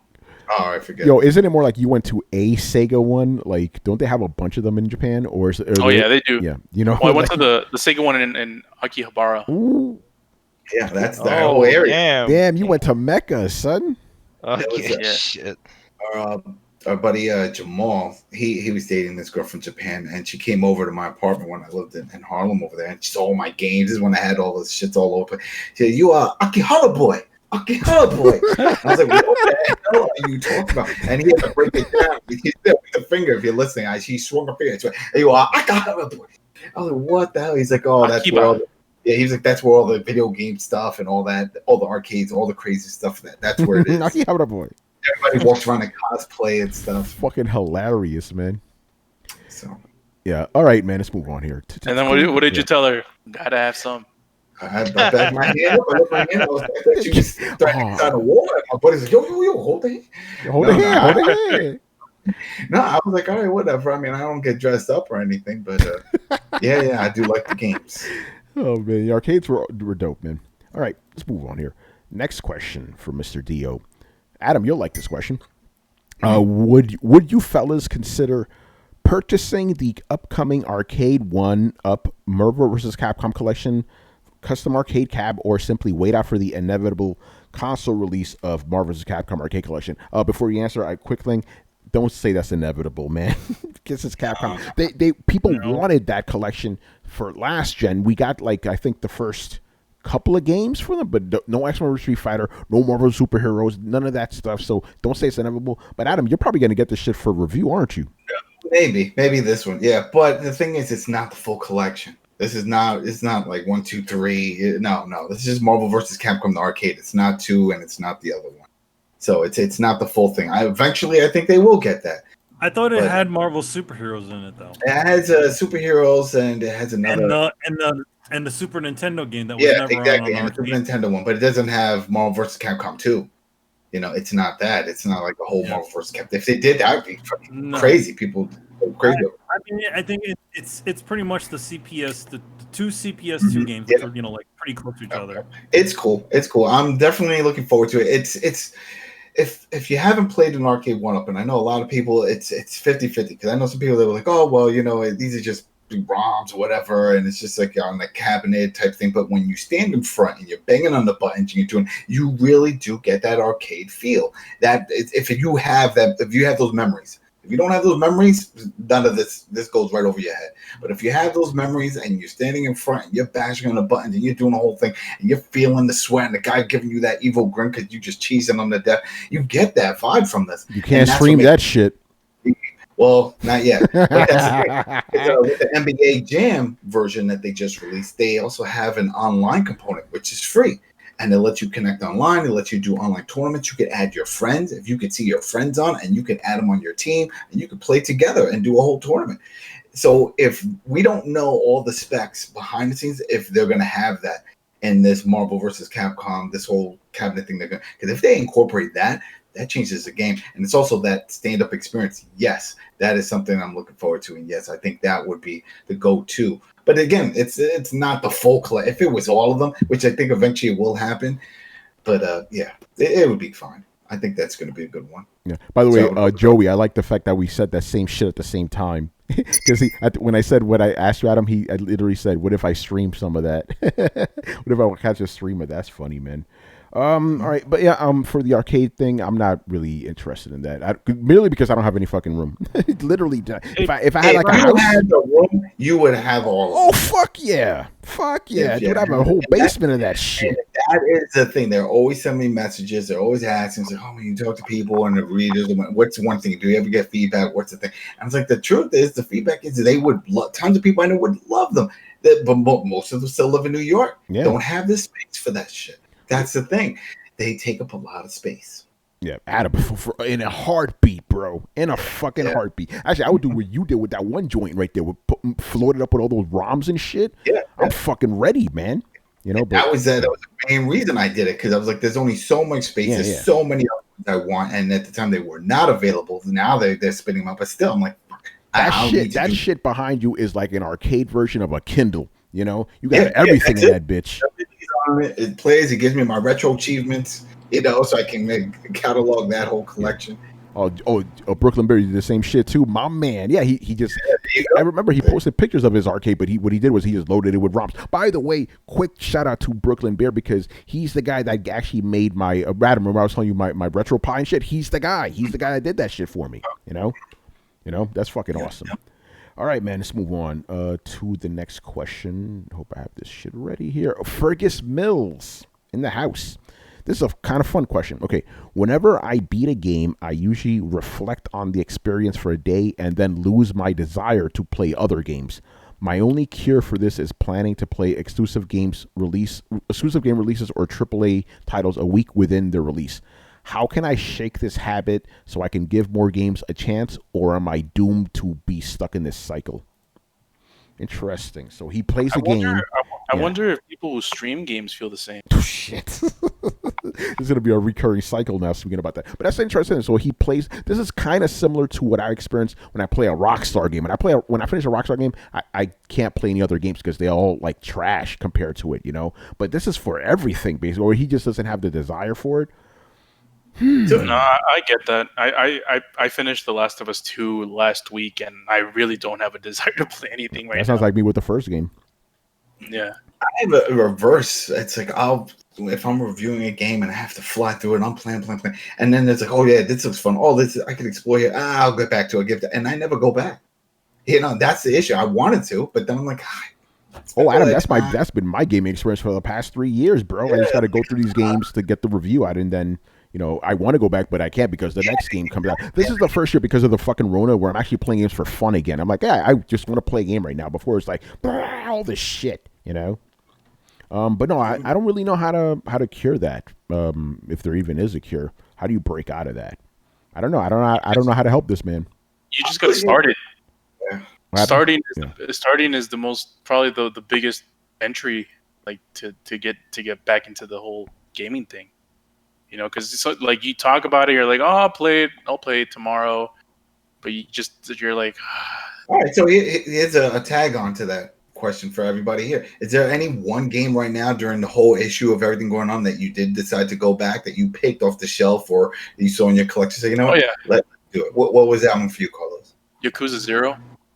I started playing that game when it came out in 2017, and then everything else came out after it, like Horizon and Zelda and everything else.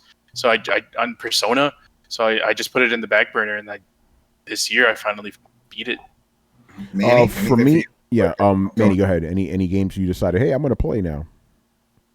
I mean, it's interesting because it's just out of all things that sort of happened. I sort of have been trying to get back into a little bit of gaming. A lot of obviously a lot of stuff has happened in my life, but I've been playing Bloodborne. I wanted to sort of I'm really close to getting the platinum trophy in the game, and so I've been playing with Chris.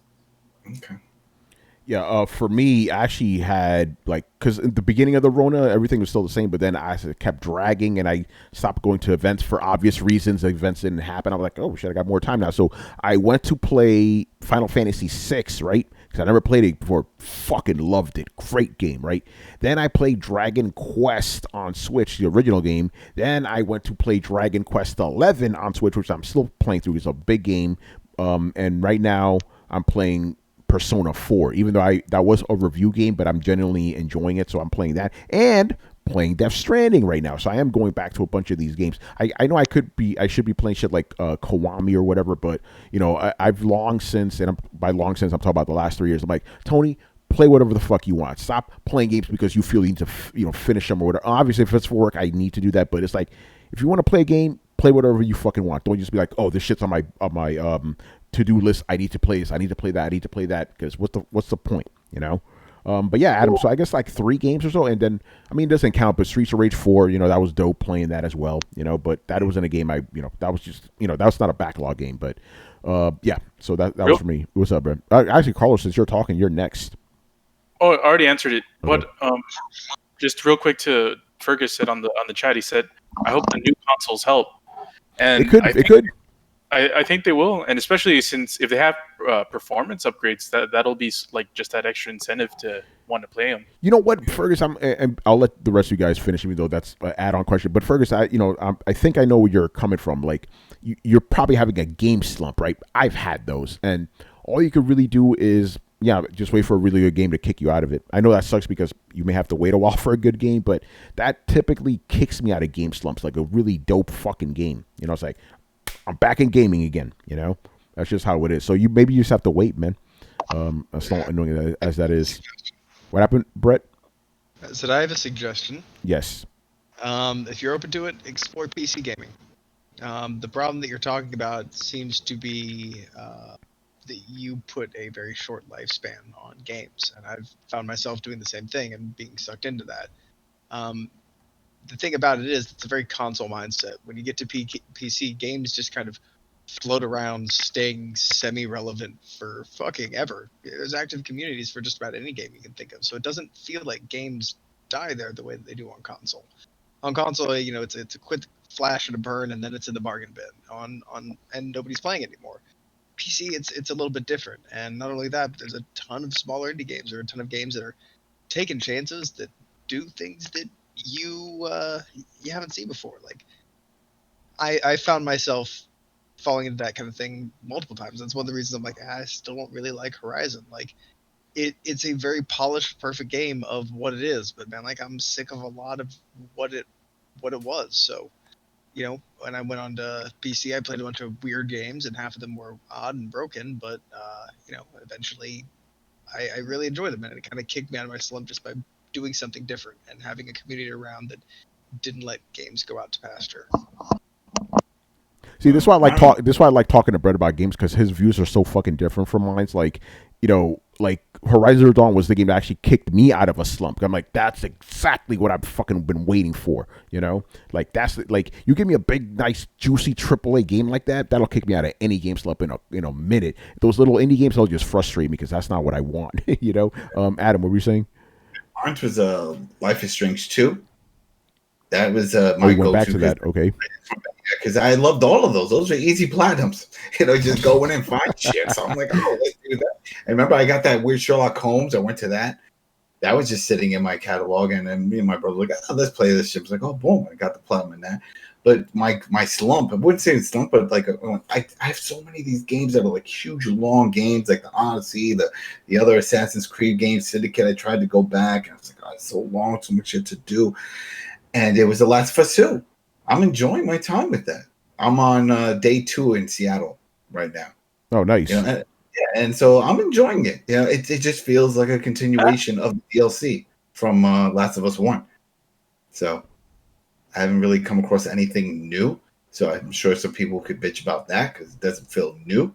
No, you're at the point where I say the game gets good. Seattle Day 2, that's when the game gets good. One thing happened to me, and a picture of Carlos in my head popped up in slow-mo saying, they have dogs. Because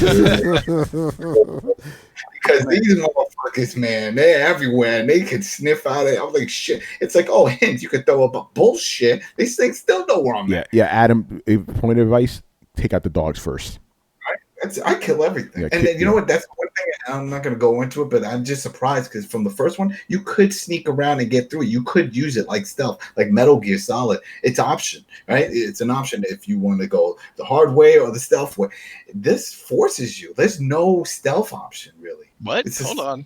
I've played 90% of the game in stealth mode. I wish it wouldn't even let me. Most of the time, I'm at the point where it's like, all right, we can get out and nothing triggers. And it's like, then once I kill everybody, then it's triggered. Oh, we can get. I was right next to that door, or I was right next to the wall. There was one segment where it's like you have to get around and go to the next area, to the TV station. No spoilers here.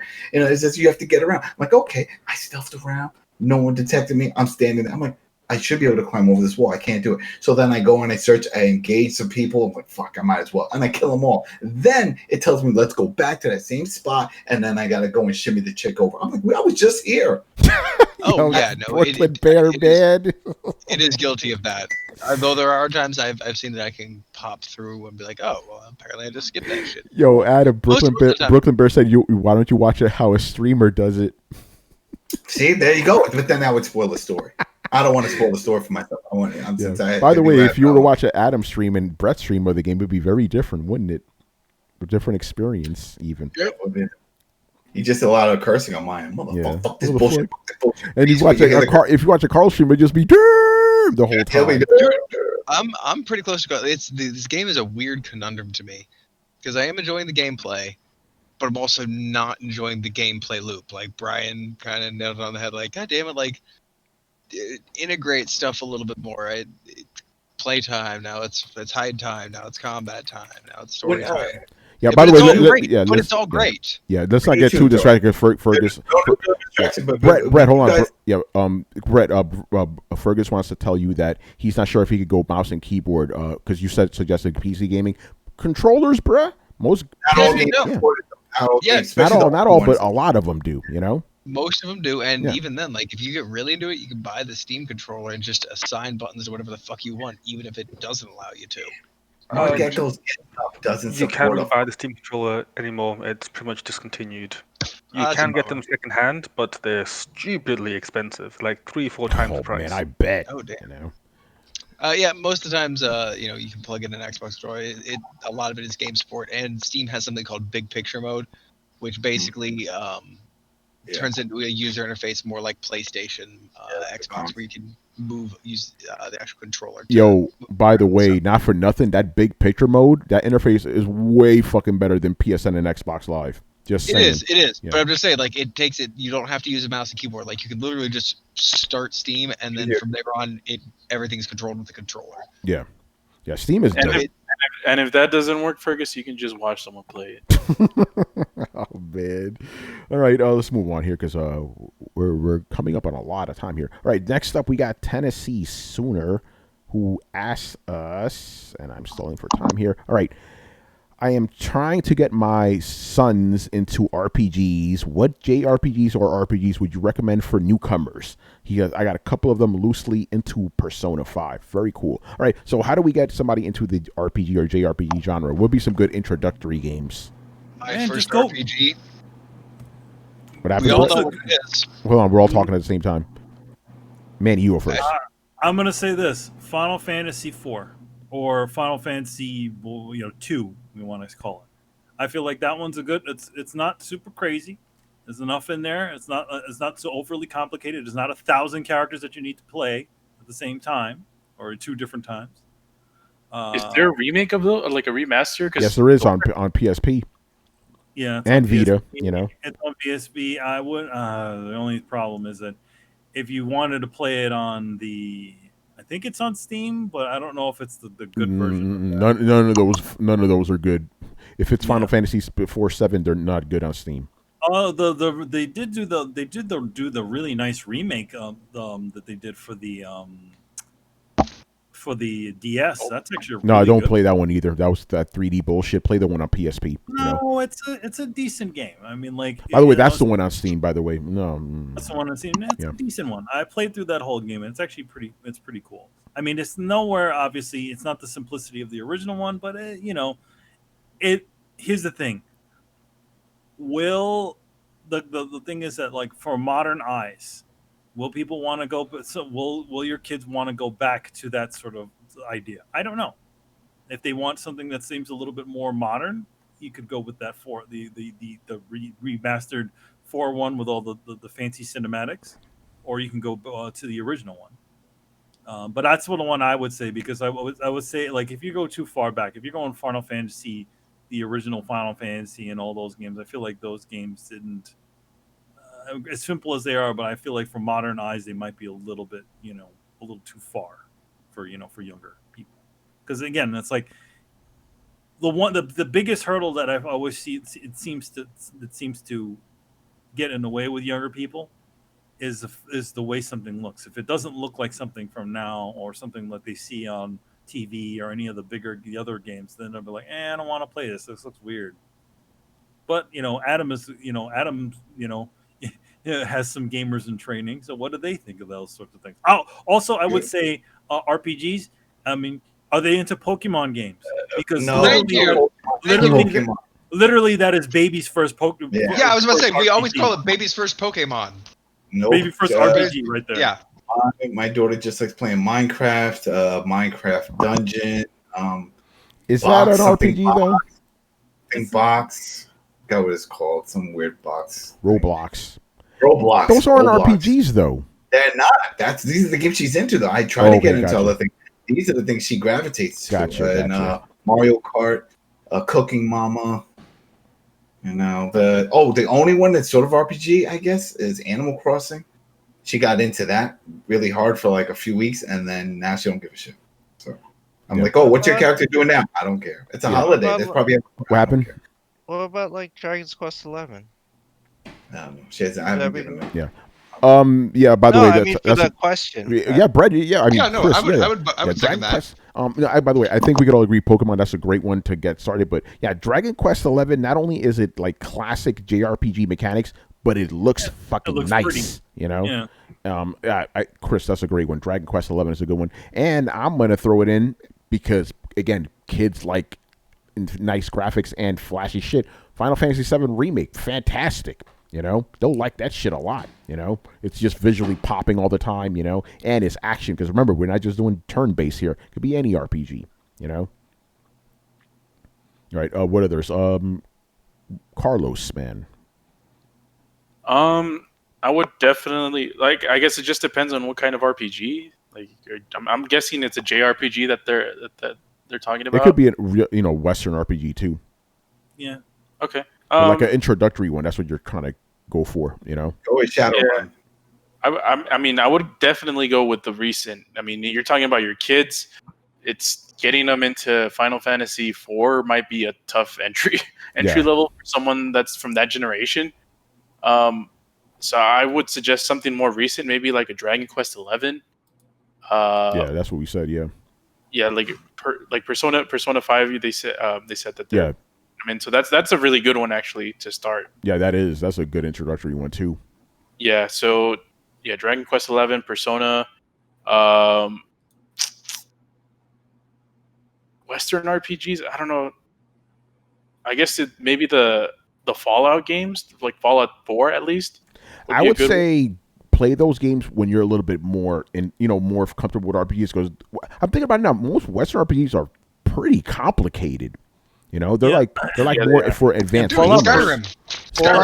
Fallout for kids. I mean, like, what are we? No. Yeah, even Skyrim is like, isn't that like? Nah, dude. Yeah. No, Skyrim is. I've seen people trained on Skyrim before. You can play it multiple ways. You can just fuck off going around doing whatever you want, paying no attention to the quest and storyline, the way that we used to back in the day with GTA. Or you can start to pay attention. There's short storylines. Like, they will never finish it. No. But they'll do a quest here and a quest there, and they just enjoy it, treating it like a theme park. They run around. Somebody's like, "Oh, but there's skeletons in that cave." And they're like, "Okay," and they just go and murder everything. I've noticed with children, a lot of times when you get them into it, they murder too much of everything. They murder too much of everything. Yeah, you mean like the townspeople and shit, right? Also, yeah. Let me also add. It is an immature game with sexual themes and all that sort of stuff. Oh yeah, you may not want that.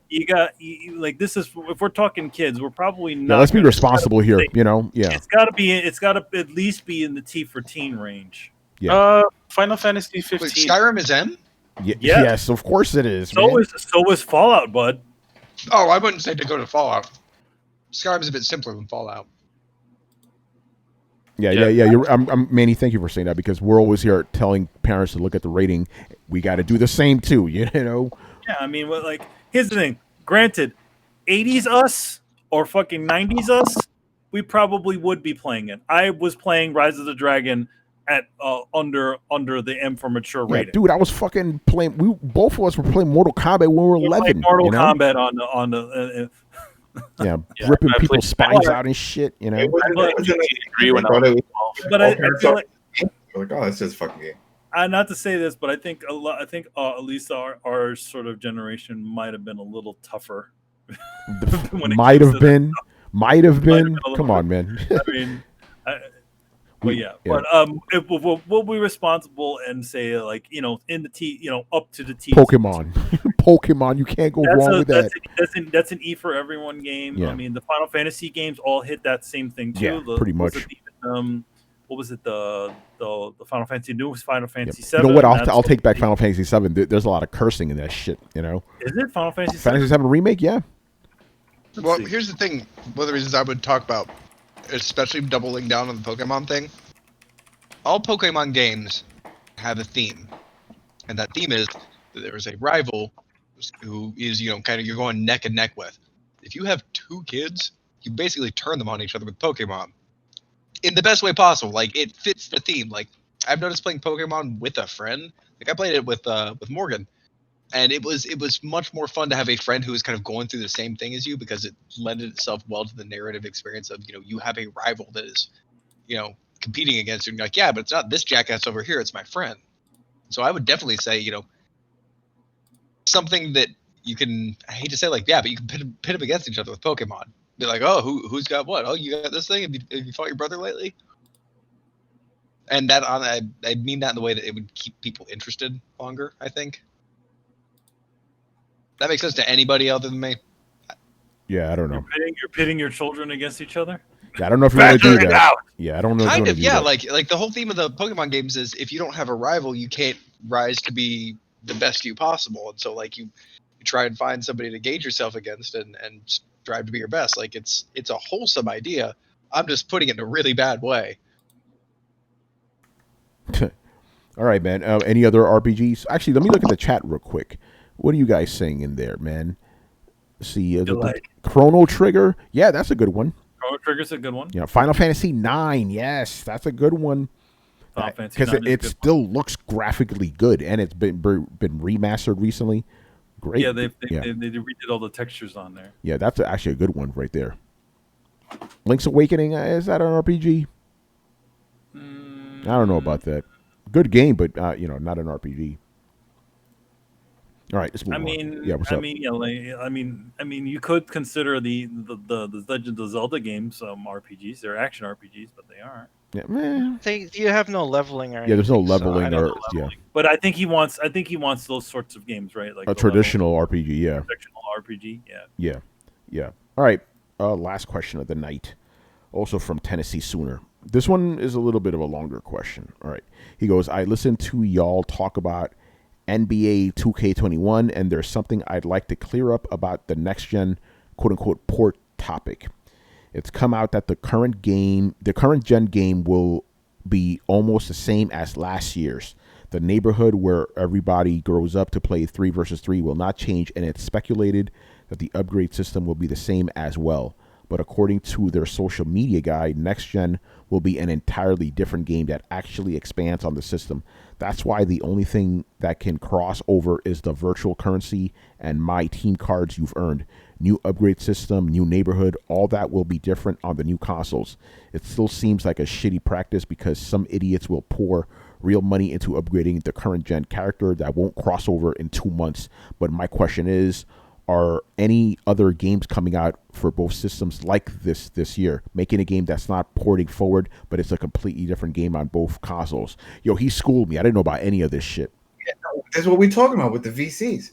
Yeah, no, that the virtual currency that people are putting in all this money into it. That's what it does. It sucks all that in. But no, all the other ones, EA with their sport game, FIFA, Ultimate Team, all that stuff. If you do it on the current gen, you get the next gen version. That shit carries over. You just sign in, and they say you can go back and forth within. I think it was the first 2 years they support it. So I guess 2 versions, the 21, 22, you'll be able to go back and forth with no issues. But It's what's only this? fucking Yeah.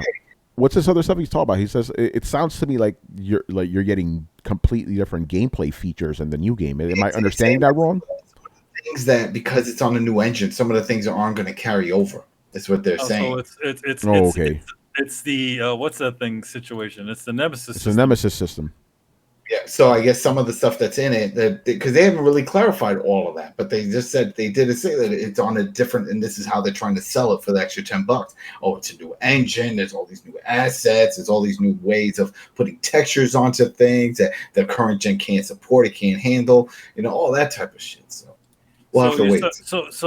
So they're trying to say that you're going to sort of get a semi-gimped version of the.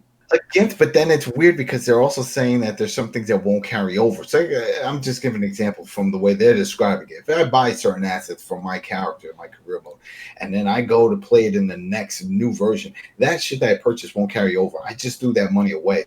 Or if I could just keep playing it on the previous version, it's not going to the new one. It's weird how they're trying to describe of how certain things will carry over and what. And items that won't. And like he said, and the way they described it, a lot of the modes and everything, it's still the same version, though. It's still the same. They're just trying to find the time to, ship out an ad for an extra $10. And then we're like, hey, this is our strongest title that comes out yearly. Why not try it on this? I mean, like I said before, they have that market cornered. There is no simulating basketball game competitor to them. They had live, and that skipped a year, and so who knows?